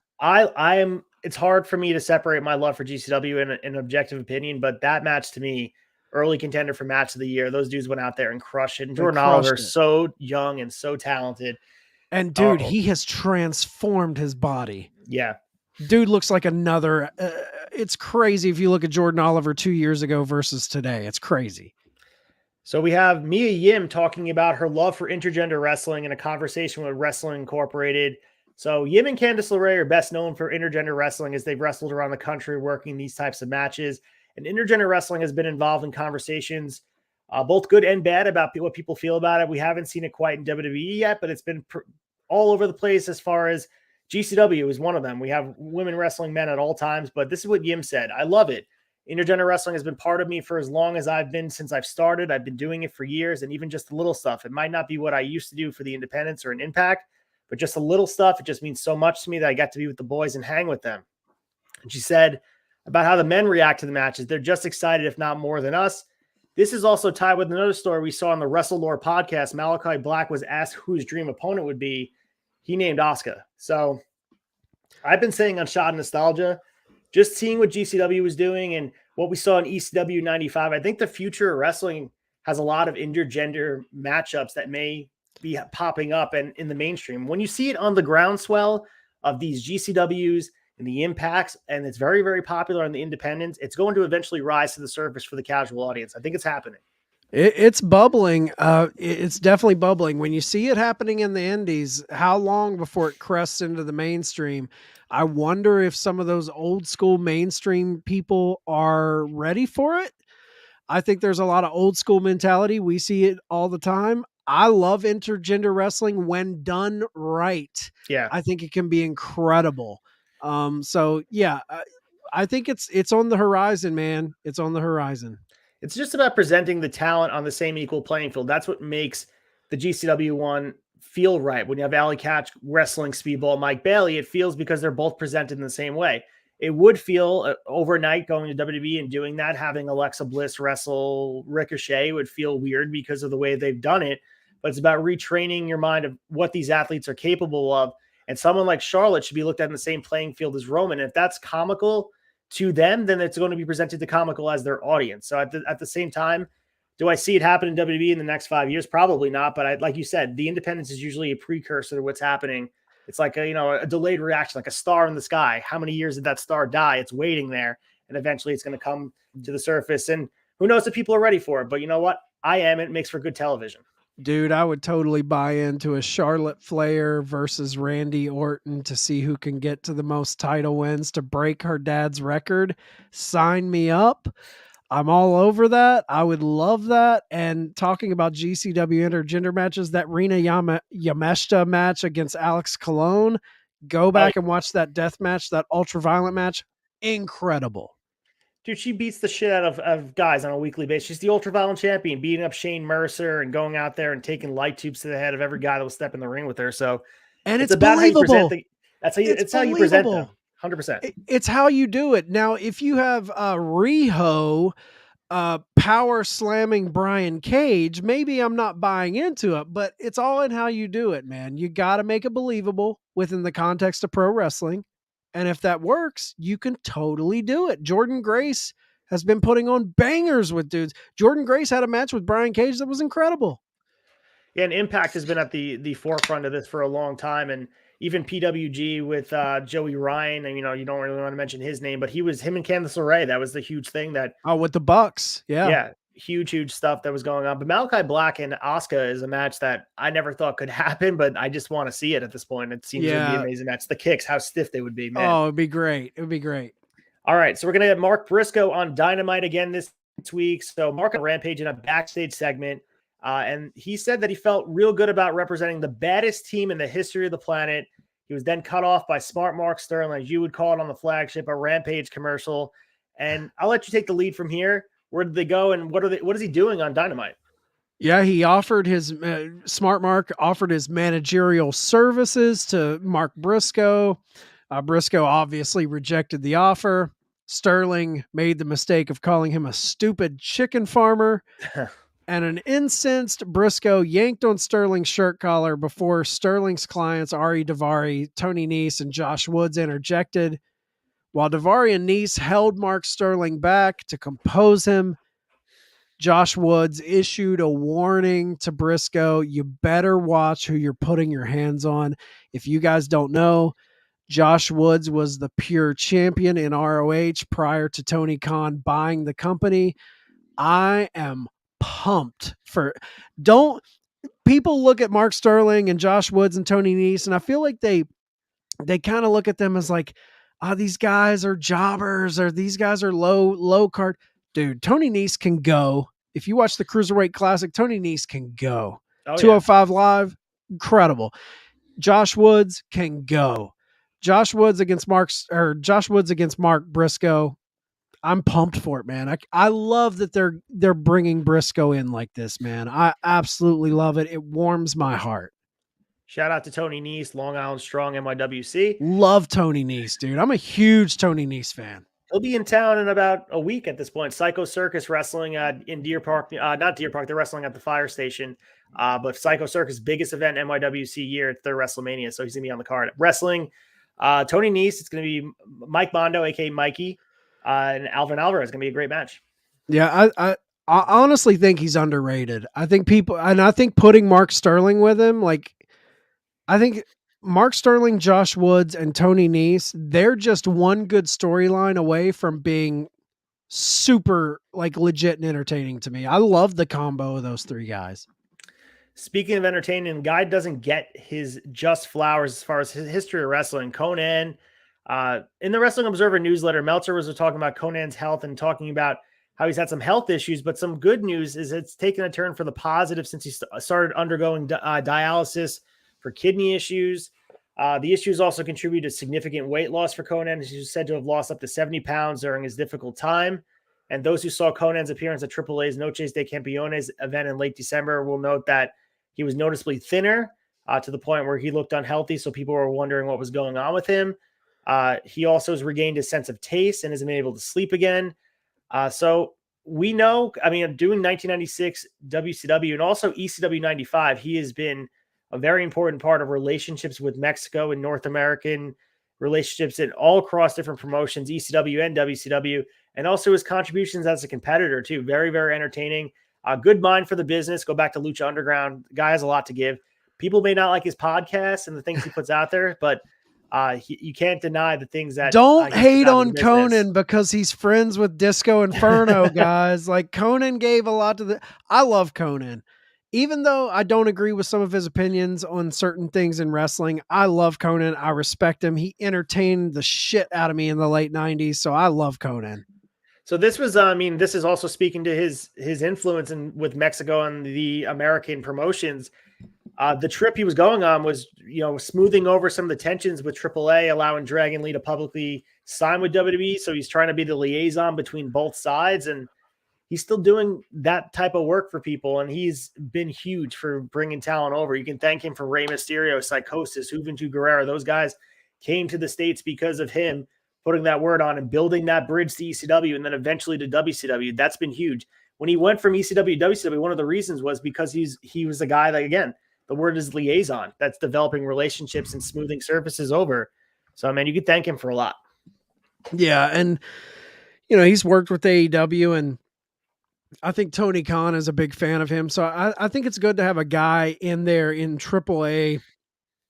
He's a good ambassador for that company to kind of get them working with other American promotions, get those luchadors out there, get them more spots. Conan, I think everything he does is for the betterment of professional wrestling, and that's why I love and respect him. So Thunder Rosa reportedly worked at the AEW taping. So per the Wrestling Observer, Rosa was in attendance for Dynamite, Rampage, and Dark. El Paso, Texas is obviously her hometown, but instead of wrestling, she was providing Spanish commentary there. So thoughts on this? You think there's been sort of a change in what she's potentially going to be doing? Or is she still trying to heal up and they're trying to get her back sort of in the fold before she makes her return? I think they're just trying to get her back in the fold before she makes a return. It's not like this is new territory for her. She was notably on hand when that former commentator Willie Urbina made insensitive comments about That's correct. Sheeta, Yes. resulting in his firing. So she's done Spanish commentary for AEW before. I think they're just trying to ease her back in. She's had the back issue. You know, she does work on Busted Open Radio. I think she's on the show once or twice a week. I like that she's out there though, because she's a nice pull for that division, because the division's moved on without her. And she is the uncrowned queen. If you really want to say it, she never lost that title. So if handled the right way, she would be a great opponent for Jamie Hayter to step in and kind of, that's a good storyline. That's a storyline you've got in your back pocket. We also had a famous bootmaker claiming that Randy Orton is returning to the ring soon. So Jose G. Sands was on Facebook trying to get some pub with this, saying Randy Orton contacted him about making some new boots for his impending return to WWE. So conjecture, who knows if this guy is just trying to blow smoke up everybody's ass. But when there's smoke, sometimes there is fire, and maybe there is a little bit of glimmer of hope. Everyone wants to believe that Orton's coming back. He's so badly missed. He really is. I would love to see Randy Orton be in the first 1, 2, or 3 feuds that Cody Rhodes has when he takes those belts off that dastardly son of a bitch Roman Reigns. Man, but we also had some good news for AEW. They're going to be broadcasting overseas with ESPN in Australia, New Zealand, and the Pacific Islands. Not that it affects us. It affects Nick Storm, which is cool. But ESPN is a huge platform for AEW to be on, and wrestling, is not typically on a sports channel. And I know different countries, different things, but big news. AEW is obviously a valuable commodity. I think as American fans, we look at this and we're like, we kind of like side eye it. Like, it's not news for us. But when you're a company and you're trying a global push, this is massive, man. ESPN's a global company. So for them to be in, these, it just furthers your reach. It furthers your legitimacy. So I love seeing stuff like this for a company like AEW, because it just gives me hope that they're really entrenching themselves as the true number 2. We also had Malachi Black, as I mentioned before, when we mentioned the podcast with Asuka being his dream opponent. He was on Hard Lore, which is, a music podcast where he was speaking about his future AEW goals. And it was interesting to hear him talk. He was more candid than you probably would expect. And he said, I quote about House of Black, "It would make more sense for us to chase the trios titles. I feel like it's time for us to do something that turns more heads than being just the House of Black and give people an extra reason to bite down on what we present to the world." So you guys have been saying this on the flagship. Everyone that will listen to us here on the Tavern will say House of Black needs to be featured. I think you guys have an official drop on the flagship now. yeah, it's a commercial. Yeah. Now Malachi saying it. We all believe it. Do we think it's going to happen? It better. I mean, Tony Khan, I don't know if he has an issue with like the spooky storyline. It's not sport enough. Like, dude, this is you have a primo storyline. This is a big segment every Dynamite to me. Give them a feud they can sink their teeth into. I think this is a ratings draw, man. If you really give them 10 minutes a week on Dynamite, 10 to 15 minutes a week on Dynamite, come on, man. I think people would be all over it. Well, if they're not going to do the trios thing, they were discussing potentially reigniting the tag team of the Kings of the Black Throne. Him and Brody King were all over the independents doing that. And it's right there for the taking if you want to have a viable tag team to go against the Guns or anybody else. And the quote was from Malachi Black. The reason why is because best friends make better enemies. I think that him and me can bring something out of each other that is animalistic. We can pull back the curtain on a friendship level, actually move the curtain in front of a friendship level and just go, all right, we're going to fight, and we're going to fight and not have any hatred towards each other. So he's bringing it towards maybe being opponents as well, and maybe doing the BCC thing, being friends and tagging together and then beating shit at each other. It's all good. It's all in good fun. Let's get a legit storyline with a unified House of Black before we go breaking them up, though. True. Agreed. Don't put that into the universe, Malachi. Tony might break you guys up before you ever make an impact. Like, the biggest thing from this quote that I love the most, and it's the truest, and then we can move on, is Malachi says, I feel like it's time for us to do something that turns more heads than just being the House of Black. Right now, it's like their selling point is just them being the House of Black. Let's add to that. We know they're the House of Black. You presented the inception of this faction beautifully. The way Malachi debuted, the way Brody debuted, the way Buddy debuted, the way Julia Hart kind of went into that faction. Loved all of that. Now what? So speaking of the man responsible for making House of Black a staple on our TVs, it's Tony Khan, and he was talking about AEW TV rights deals and a streaming service, which we all hope is on the horizon. And the quote was pretty interesting as well. And he said, I expect big increases in the rights for AEW programs, and we're on a good pace to make a very lucrative deal for the AEW media rights going forward. And he talked about, believe it or not, and this is what he said, we've done 174 episodes of Dynamite, 80 episodes of AEW Rampage. Our 17th pay-per-view will be March 5th in Revolution. So we've done hundreds and hundreds of hours of AEW content in our library, I should say. Talked about purchasing Ring of Honor, about what's in that library. So a streaming service speaks for itself. I mean, you can pop them on any streaming service. They're a valuable entity. Hours upon hours of content that just exists immediately, not starting over.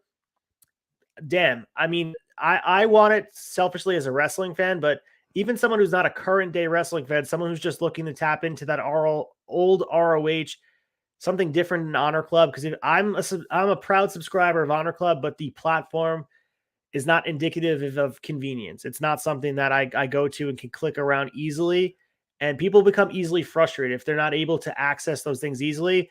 Put it on a nice platform. I'm not saying have, tag with Amazon Prime.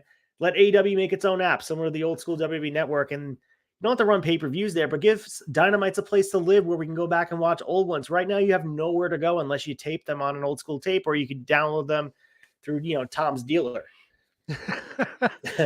I would be all over this. I'm so amped for this. I'm a huge fan of pandemic era AEW, and I want to dive into that ROH.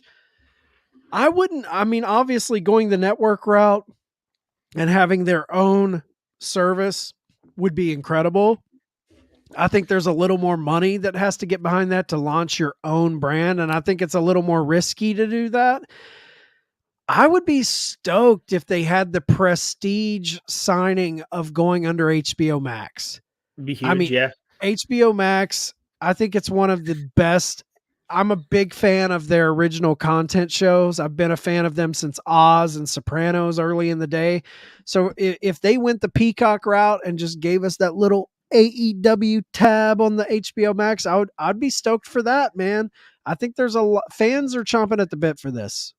It needs to live somewhere right now, because right now it does not collecting dust, but it's close to doing that right now on a hard drive somewhere.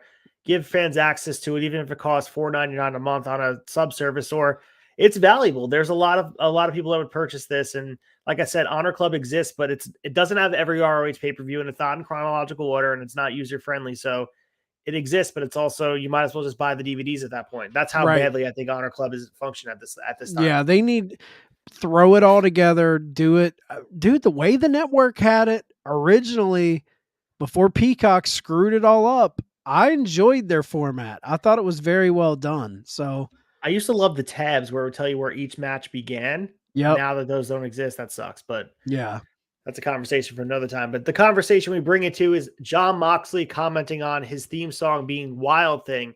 And I did actually know this prior to him talking on the Justin Kinner show, but I never thought about what he thought. I thought it was just sort of paying homage to Onita and why he chose the theme. And the quote was, none of that was my idea. A guy named Onita, who's a legendary deathmatch Japanese wrestler. A lot of people compare me to him. He stole that from Major League in the 90s and he made it his, and he was known for it. Somehow it became my music, but I didn't know until I was coming out. Tony Khan decided it would be cool, but I had the imposter syndrome with it at first. I this is not mine. He goes on to talk about how it's Charlie Sheen's, it's Onita's music, but now it seems like it's grown on him. I just thought it felt like he wanted to pay tribute. That's what I thought when he first came out to it, when they got rid of the old theme song with the revving of an engine, that he wanted to, like, he liked the deathmatch feel of Onita. Interesting that wasn't even his choice. Yeah, it's funny that Tony saw this, but I think now it's like it's synonymous. You can't. It is Moxley's music. I mean, it's passing it down generation to generation. Onita, obviously took it from the pop culture hit baseball movie Major League with Yeah. Charlie Sheen coming out, the Wild Thing. But I think Mox has made it his own, man. Now I can't imagine the crowd not singing that song. It's became a staple of AEW programming.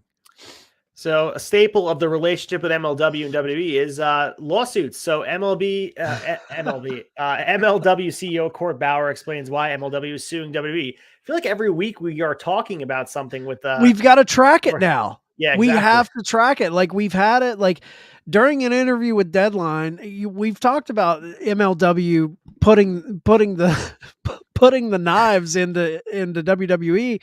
He says during an interview with Deadline, Bauer spoke on MLW's decision to take legal action against their much larger competitor.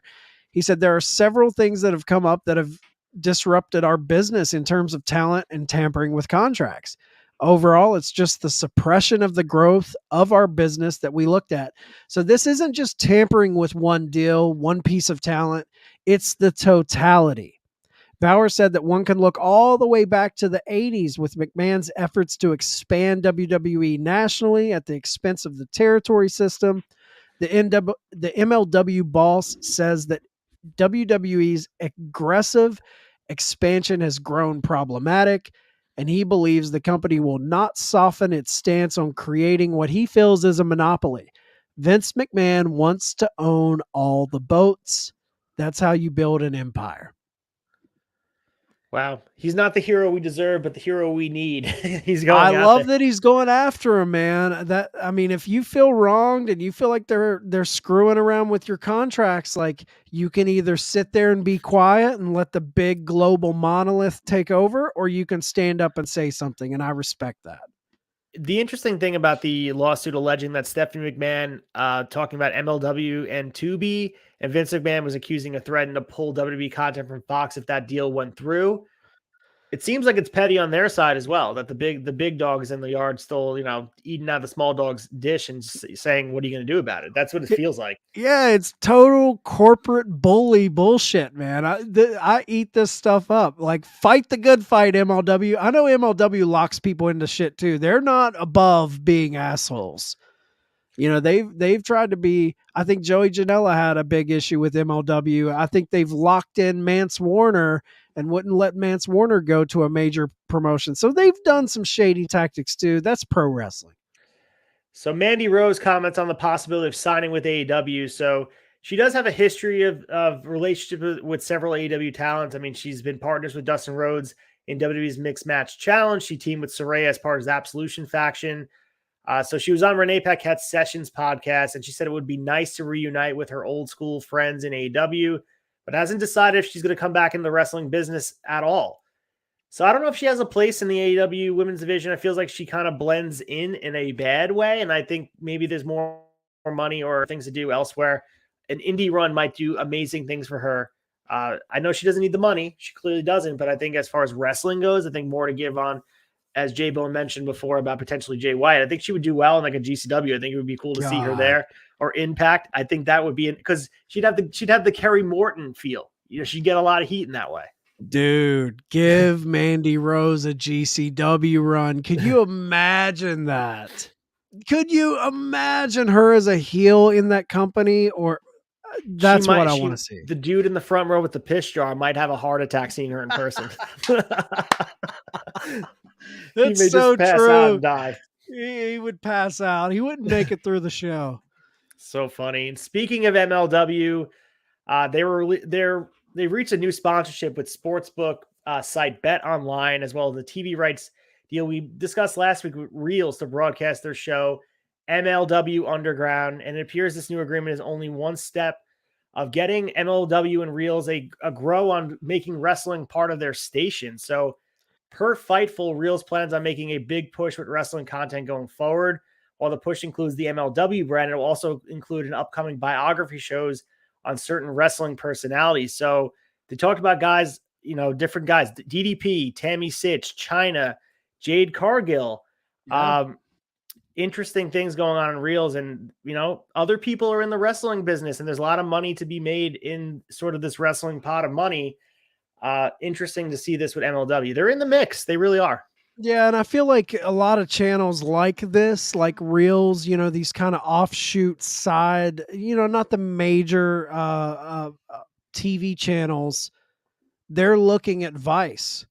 Vice has exploded with Dark Side of the Ring, Tales of the Territory, some of their documentaries they do. I think you're seeing people look, Reels has aired documentaries on Eddie Guerrero, Andre the Giant, Macho Man Randy Savage. So I think it's just, I love seeing a lot of wrestling content coming from all these different places. It's good for pro wrestling. So also good for pro wrestling is wrestlers showing respect to each other. We had Wesley from NXT showing some respect towards MJF. And this, again, could have been one of the top 3 stories. And yes, there's been a lot of things on conversation. MJF was a focal point, not just in the promo he cut on Dynamite, but just speaking out about some of the accusations about other wrestlers. So let's get into the mix here. Wesley posted a Burberry pattern graphic in the word respect after MJF defended Lee's former Rascals member Zachary Wentz from claims of anti-Semitism and abuse allegations made by Wentz's former girlfriend and pro wrestler Kimber Lee. MJF's post Wesley reacted to. Everyone said, and I quote, "Everyone's afraid of talking honestly, so I will." He said, "Zachary Wentz isn't an anti-Semite. I live with him. The fact he's not on TV right now because a girl couldn't handle a breakup and posted a photo of him doing something in jest is wild." And then this is a sort of in compilation with him posting his support in May 2022, where he said, "I live with the man. He's not an anti-Semite. Stop virtue signaling and let the man do his job." Give MJF some credit, man. He came out there and supported a guy where a lot of people wouldn't do this and get the heat that is coming his way. Yeah, I gotta, it's a very touchy thing in today's society. You don't want to, accusations are made and you always want to hear the victim out. But to sit here and say that possibly people won't catch shots fired, won't catch some of that.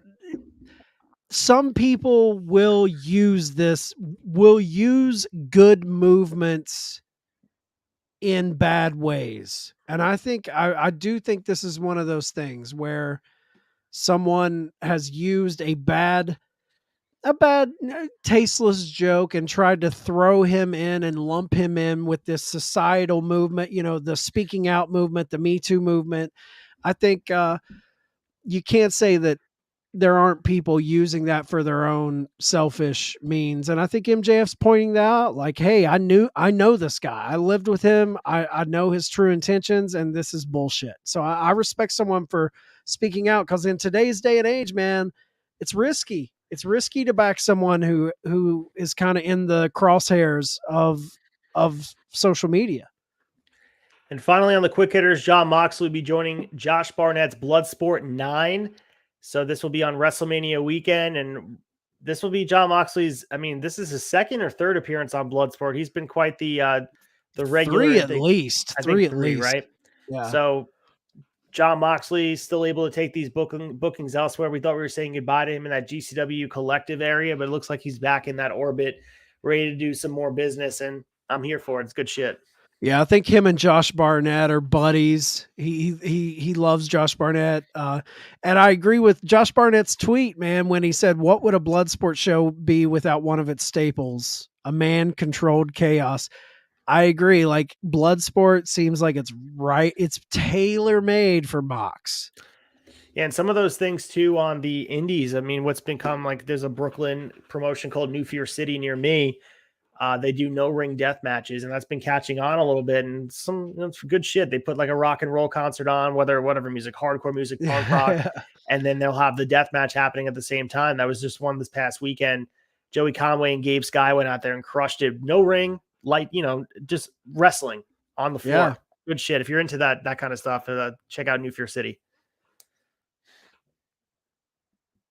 Results. All right, let's get into the results. So AEW Dynamite from 2/8/23. The Guns won the tag titles from the Acclaim. The Elite retained the trios titles over AR Fox and Top Flight. MJF defeated Takeshita, and Danielson defeated Roosh in a classic match. Wow. What a match. Those two beat the shit out of each other. On Rampage on the 10th, we got BCC defeating Butcher Blade and Kip Sabian, Mark Briscoe and Mark Sterling segment that we discussed earlier. Ruby Soho defeated Marina Shafir. We had Orange Cassidy retaining his All-Atlantic championship over Lee Moriarty. And of course, the Ruby Soho segment had Saraya and Tony Storm entering, congratulating Ruby. Some more muddying the water of Team AEW original versus outsider kind of stuff. Where's Ruby going to land? Who's Exactly. she going to side with? And we also have Impact Wrestling from 2-9. Brian Myers defeated Dirty Dango in a qualifying match. There's a whole bunch of stuff going on, qualifying matches, but mostly the main match we really need to check out from Impact was Joe Hendry defending his digital media championship against Cardona. He got the win. There's some shenanigans happening after the match. Moose speared Cardona post-match, and Hendry dumped Moose out of the ring and says, tonight's about Cardona. And then they continue the Edge's Bitch segment, which has been pretty awesome. I'm not sure if everyone's been catching on to this, but Edge's Bitches with Cardona and Myers has been funny. Yeah, it's been great. And a little thing, the Mickey James and Tommy Dreamer against the Good Hands, there was an interesting moment towards the end of that match where Masha Slamovich, who I love, GCW Impact, killing it, she jumps Mickey James from behind, kind of aligning herself with Bully Ray. So that's a fun wrinkle in that storyline. For Wrestling Open, this is something I added on here every Thursday forever. You guys can check it out on IWTV. Some great up-and-coming wrestlers, and I'll just tell you about some of the main matches going forward. This took place in Worcester, Massachusetts. Again, like I said, every Thursday, 8 p.m. Main evented by Leo Rush against Kylan King of Miracle Generation. So there's been a lot of who's who of wrestling, of indie wrestling, popping through Wrestling Open for Beyond. Some really great guys. Brother Greatness has his managerial license, who just has visited the Tavern. He's here as well. Nice. But yeah, check out Wrestling Open. But main evented Leo Rush did a little stint there. He wrestled Dustin Waller, and then he wrestled Kylan King. I think he wrestled Alec Price. So he's all over the place. I love Alec Price, man. Great kid. For NWA Nuff Said. So this was a huge card. This was NWA's pay-per-view. Most notably, there were some championships on the line. Camille retained her women's world title over Angelina Love. Scion retained his national heavyweight championship over Homicide. And unfortunately, Tyrus retained the NWA World's Heavyweight Champion against Cardona. So the other thing we saw here is EC3 announced that he has signed with NWA, and he's going to be bringing Control Your Narrative with him. Interestingly enough. So yeah, I didn't get a chance to catch NWA Nuff Said. Did read the results. Seems like it's worth checking out, but seeing that Tyrus is the champion kind of deflated me a little bit. Yeah, I don't know what they're doing here. Bully Ray came into the match. He was on commentary during that match. He came in. I feel like they're angling Bully Ray. I really thought they were going to angle Bully Ray towards Matt Cardona. It was kind of odd that Tyrus kept the championship. Man, lead me somewhere good, Billy Corgan, and it's not with the 10 pounds of gold around Tyrus's waist. If it can fit around his waist. I mean, Tyrus, dude, it's not like I have any hate about the working style. He looks like he just can't move, man. It's like Vader at the end of his career type of shit. He's past his prime, man. He's not a main event guy. Give it to some young guy. Matt Cardona had it prior to his, I believe it was an elbow injury. Come on, man. For WWE, for Raw last week, 2-6, main evented by steel cage match between Becky Lynch defeating Dean. We got the return of Lita. So potentially having Lita in a WrestleMania program. There's some other good stuff happening on Raw, but it was mostly that went on. Yeah, I mean, that was the match that got bumped from the Bloodline angle a couple weeks ago. So yeah, it was all right. On SmackDown on the 10th, we had the Usos retaining their tag titles against Ricochet and Braun Strowman. We didn't know if Jey Uso would show up. Last minute, he does appear. He wins via the splash. End of the show, Roman, through Paul Heyman, told the Usos to stay home from Montreal. There was some conversation that their only reason they're doing this is because of the DUI incident where they can't get into Canada over the border, but Meltzer reported they're able to get there, so we might see Jimmy and Jay. Interesting wrinkle in the story that they're trying to use to get some tensions eased over with the bloodline. Yeah, I didn't like them bringing Jay back so quick and just making up with Jimmy. I thought that was too fast for me. I thought that was a misstep. Yeah, we'll see where it goes. It seems certainly. I mean, I don't know. There was a tweet we didn't include in here, but there was a tweet from Sean Ross Sapp who's not as reliable as Dave Meltzer, but it was a Cody interview where he was asked if he'd be okay with a triple threat. And he said he has no gripes with Sami Zayn being added if there was a triple threat, but could just be conversation. But damn, maybe they change full direction, but certainly seems like a little notch in my tally that we're going to get the tag team championship at WrestleMania. We'll see. Yeah. All right. The GCW Jersey J Cup night 1 and 2 happened on Friday and Saturday, 210 and 211. A whole shitload of matches. I circled some matches that were my favorites. I mentioned before Commander's all over the place. We had Mike Bailey defeated John Gresham. Commander defeated Arez. Leo Rush wrestled Tony Deppen in a great freaking match. Blake Christian wrestled Alec Price in a great match from night 1. Go back and check that out. Charles Mason, Billy Starks. Oh, so fantastic.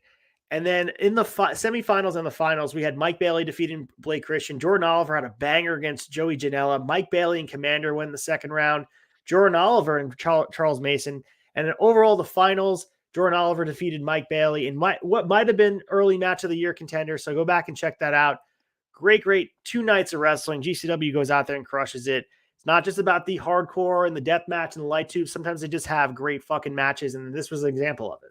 I just love that they've resurrected the Jersey J Cup, man. Yeah. That's something from old school independent wrestling that, GCW was kind of birthed out of that. So I love that they brought the J Cup back. Yeah, it's Lauderdale and Janela really sort of the brainchild of making sure that they're paying homage to the history of the underbelly of the independence that is New Jersey. So I love the spirit of it. And it's something that Jordan Oliver gets to hold on his resume for the remainder of time, and well-deserved. As we mentioned, I think he's on the up and up, and people talk about Nick Wayne, but you got to be talking about Jordan Oliver as well. Absolutely. All right, let's get into Dave's raves and talk about what Dave has to say about all this. Let's do it.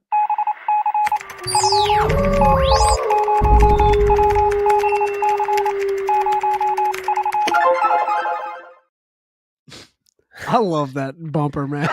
So good. It's not far off of like what he looks like when he's on YouTube. Like I feel like he's the only guy that doesn't know the camera's in front of him. He's sitting there with the microphone in hand, just holding it. I love Uncle Dave, man. So good. He's everybody's favorite uncle. But his match of the week, Bryan Danielson versus Roosh from February 8th in El Paso. How could it not be? He gave it 4 3/4 stars.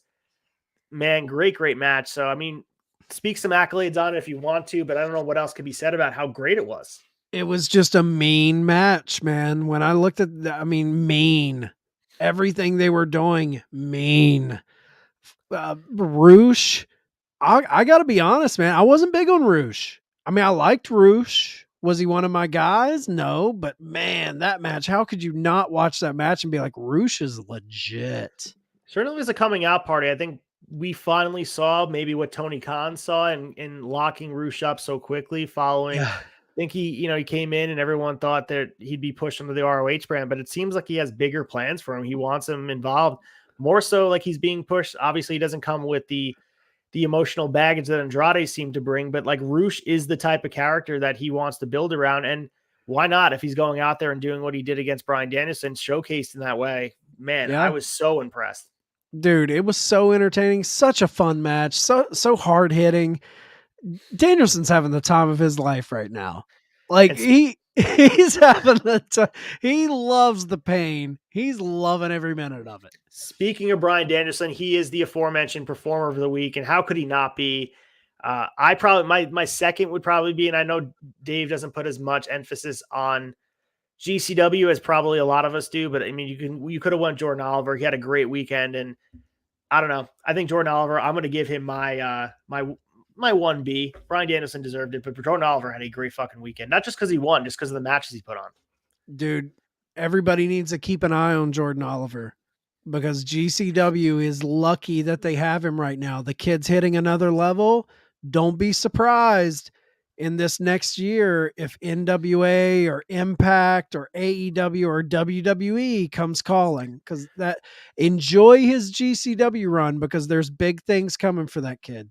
All I ask is they keep that theme song with him for the whole way. Young, dumb, and broke. Yeah. So dude, good.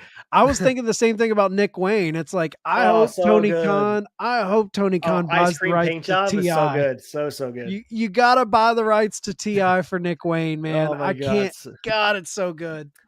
All right, other matches that he had circled was Takahashi retaining his IWGP Junior Heavyweight Championship over Yo. Almost 30 minutes. Takahashi won, hitting a running lariat and a time bomb 2 for the pin. He gave that 4 3/4 stars. So great match. If you guys missed that one, check it out. And some notes in the newsletter. He talked about some interesting dynamics of the promo with Cody Rhodes and Paul Heyman. He said, a key aspect that Rhodes noted is that there are now 2 championships that Reigns holds, not just one unified title. He made sure to say the match is for both the belts, not the belt, as had been the term used for Reigns ever since the unification of titles match last year. And he continued, as noted before, that had been talk about that on Saturday WrestleMania show, they would create a new world title belt, which likely would be going to Rhodes, and others in the conversation would be Drew McIntyre and Seth Rollins, when the hope was the plan was Reigns versus Rock. But like with the tag titles, at some point, the idea is to have a Raw champion and a SmackDown champion by making it clear the current champions have 2 different sets of belts as opposed to one world title belt. They're in a sticky wicket, Chad. How the fuck do they get out of this? Because you just put all your marbles in the Roman Reigns basket. In order to get it off of Roman, he has to be beaten. And if he doesn't get beaten, the other champion feels hollow and worthless. Like, where do you go from here? Yeah, this is a sticky spot to be in, man. I don't think you cannot mess with this until after WrestleMania. To me, you have to build Cody versus Roman for both of those belts. If you mess with it before then, it sullies it. Plus, I do think Cody is a person who he's a workhorse. He's a company guy. He would go on both shows and promote those titles. I think if you're going to do it, if you're going to put the straps on Cody, let him lose one of them. Don't sully Roman's reign.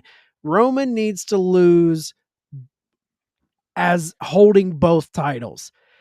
Any way you do it prior to Mania, I feel like it takes steam away for me. Like, he has to go in unbeaten, unpinned. That's what holds the most weight in a Cody Rhodes match for me. Yeah, absolutely agree with that. And I think eventually you should have the championships separated. Absolutely. But for now, I think you're right. I think Roman needs to go in and lose both the titles, and then someone else we've seen Cody get pinned at this point how many times since he was back in that short period Let of time? Someone else lose a title. It's not going to hurt Cody if he loses one of the titles. It will hurt Roman. Well, I said Cody, but Seth was pinned. And if they put the title on someone like Seth, he's been pinned. It feels like the only person that can't be pinned right now is Roman. So everybody else, there's ways to cheat and lose and stuff like that. So you could find a way to get the belts off of somebody else except for Roman. Absolutely. All right, let's go to the week ahead and preview what we have for wrestling. We're at 57 minutes in. The longest episode yet, guys. If you're listening and you're loving it, we appreciate you.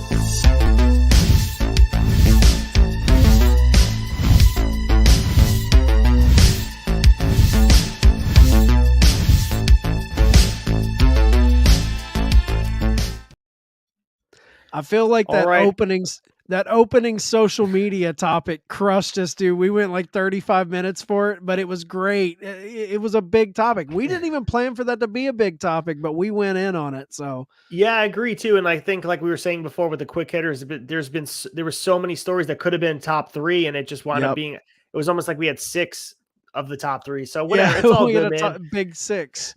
We broke it down for you guys, and hopefully you're enjoying. We really appreciate the support. But let's get into ahead. Raw tonight's from Brooklyn, New York at the Barclays Center. The Miz is pulling double duties. He'll be wrestling Rick Boogs in a match and also hosting Seth Rollins at Miz TV. And we're going to get the Lesnar and Lashley signing a contract for their match coming up at Elimination Chamber. So I'm sure we're going to get more build towards the Chamber, which is happening on Saturday. Last Raw before. Hawk's a big Boogs fan. If you got Hawk loves Rick Boogs. I do too. I like Rick Boogs. For NWA Power happening tomorrow, it's just enough said Fallout. There's no matches announced, but I'm sure we're going to get the next program for Tyrus, whether it's going to be a Cardona rematch or elsewhere. Some more Fallout happening. I think it's going to be interesting for people tracking Cardona, because I know there's a report out there that Cardona losing that match is a sign that he's going back to WWE. I'm not buying that rumor. I think Cardona's indie king right now. I think he's back into the NWA storyline somehow, some way. On NXT for the 14th as well, Braun Breaker will make his return. Wes Lee will be having an open challenge for the NXT North American Championship. And we're going to get Tyler Bate versus Grayson Waller, which is a nice little highlight match on a Tuesday. I love Tyler Bate, man. Big fan of that guy. On Dynamite this Wednesday, a stacked card. Not as stacked as far as last week, but, they're announcing some quality matches. We mentioned Mark Briscoe versus Josh Woods, but paired with that, we're going to get Mox and Claudio teaming up to take on Roos and Preston Vance in a Texas Tornado match. Hangman's going to be taking on Kip Sabian, so big spot for Sabian. Britt Baker versus Tony Storm versus Ruby Soho in a three-way dance. Orange Cassidy, The Acclaim, Daddy Ass versus Double J, Jay Lethal, Satnam Singh, and Sanjay Dutt. And 2 interviews, a sit-down JR and Wardlow, and a Renee sit-down with Adam Cole. A lot on the docket, a very unorthodox Dynamite. It really feels different. Yeah, 2 matches to really keep an eye on for me. Mox and Claudio versus Roosh and Preston Vance. It's going to be a banger. And Preston Vance and Mox kind of have that history. They had that prior match. Mox injured Preston, so there's a little bit there when he was 10 in Dark Order. Also, big one for me, and I hope they shoot a huge angle with it. Britt Baker, Tony Storm, Ruby Soho in a 3-way. Ruby Soho's allegiance is on the line. I hope something big comes out of this. Speaking of big, we're finally at New Japan Battle in the Valley, which feels like it's been building for a while. This is highlighted by Tanahashi versus Okada for the IWGP World Heavyweight Championship. And of course, the co-main event, the IWGP Women's Championship, Kyrie versus Mercedes Moné. A lot of other good matches. Zack Sabre versus Clark Connors. We also got Eddie Kingston versus Jay White. A pretty strong card. If you're not a subscriber to New Japan World, maybe check it out. I think it's going to be worth the look. Yeah, Motor City Machine Guns against World Class Wrecking Crew. It's going to be a hell of a match, man. Filthy Tom Lawler versus Homicide. Yeah, that's going to be a great match, man. On SmackDown this Friday, we have the go-home show for the Elimination Chamber. The only match announced right now is Gunther defending his IC title against Madcap Moss. No way Gunther's losing, but still a nice little notch in his belt. Madcap is has a good look, but doesn't stand a chance against the ring general. He reminds me of the guy you guys season 1 of Shot of Nostalgia, WCW, 1996. I think his name was Jim Powers. Oh yeah, for sure, Jim Powers. I can see he's a total Jim Powers clone. Oh me. Yeah. So we also have GCW Middle of the Night. It's going to be 218 from the Ukrainian Cultural Center, Los Angeles. 2 great matches announced. Mike Bailey versus Nick Gage for the GCW Championship and Commander versus Leo Rush. Matt Cardona will be in the building. Is there a chance that Mike Bailey takes the title off Nick Gage? I'm saying no because of his obligations elsewhere, but Dan, that would be fun to see. I'm with you. I say no because of his obligations, but Jesus, we just told you about Speedball just having a killer year, and he throws in the deathmatch icon, Nick Gage. Come on, guys. Speedball's crushing it. So Kaiji Muto's retirement show is going to be Tuesday, February 21st from the Tokyo Dome, a.k.a. Great Muta, but this is his other working gimmick. He's not going to be under the Great Muta paint. He's just going to be wrestling as Keiji Muto. He'll be wrestling Naito. So it's Noah versus New Japan Pro Wrestling, and we're also going to get some other great matches. We get that build from Okada versus Kato. That build that happened, was it the night after Wrestle Kingdom where he booted him in the face? That shoot work situation. Yeah, and we Takahashi versus Amakusa and Noah. So some good shit on this card. Huge fan of Naito. Hats off to him for getting this match. I mean, Keiji Muto. It's going to be bittersweet to see him go, man. Like officially go, This is like the retirement tour that never ends. It's like it's the party you're leaving, saying goodbye to everyone. You're still here? Yeah. Well deserved, though. Let's just say that. Yeah, it's Kiss on their final world tour. Come on, guys. Just hang it up. And then we also have the Impact No Surrender card happening on the 24th. So about 11 days from now, Rich Swann will be challenging Josh Alexander for the Impact title. And the aforementioned Mike Bailey going to do battle with Jonathan Gresham. So Mike Bailey. Come on, guys. Like we've gave you 3 Gresham. We've gave you Nick Gage. We've gave you Will Ospreay. We've gave you Ibushi. This guy, come on. If you take anything away from this episode of Wrestling Tonight, brush up on Speedball Mike Bailey. We're big on Speedball here at Wrestling Tonight. He deserves all the flowers, as does Jordan Oliver, but there's a lot of wrestlers that deserve the flowers. And I think all these platforms that we're hopefully bringing light to will bring some awareness to them. But Speedball, he's been out there. If you've been following his career, bigger and better things, believe it or not, that are on the horizon, because he's already well established, man. I think the future is so damn bright for him. Yeah, man. It's only a matter of time before he's scooped up. I know he's on Impact, and I respect Impact as a top brand, but only a matter of time before one of the 2 or 3 top dogs scoop him up. New Japan, AEW, WWE. The kid is just, he's on another level. Well, that's all we got for you, Chad. Let's do some shilling for the Turnbuckle Tavern. What do you guys have up? The debate next week. Do we know who's going to be on the debate? Yeah, next Monday. We are recording this Wednesday. We have Mayor Aaron from nice. Lumberjillville. Lumberjill, friend of the tavern. Friend of the tavern. Will be diving in with some debate topics for him. I believe Tom is returning to the debate this week, so we're stoked to have Tom back. Obviously, Thursday mornings, you're going to get the flagship.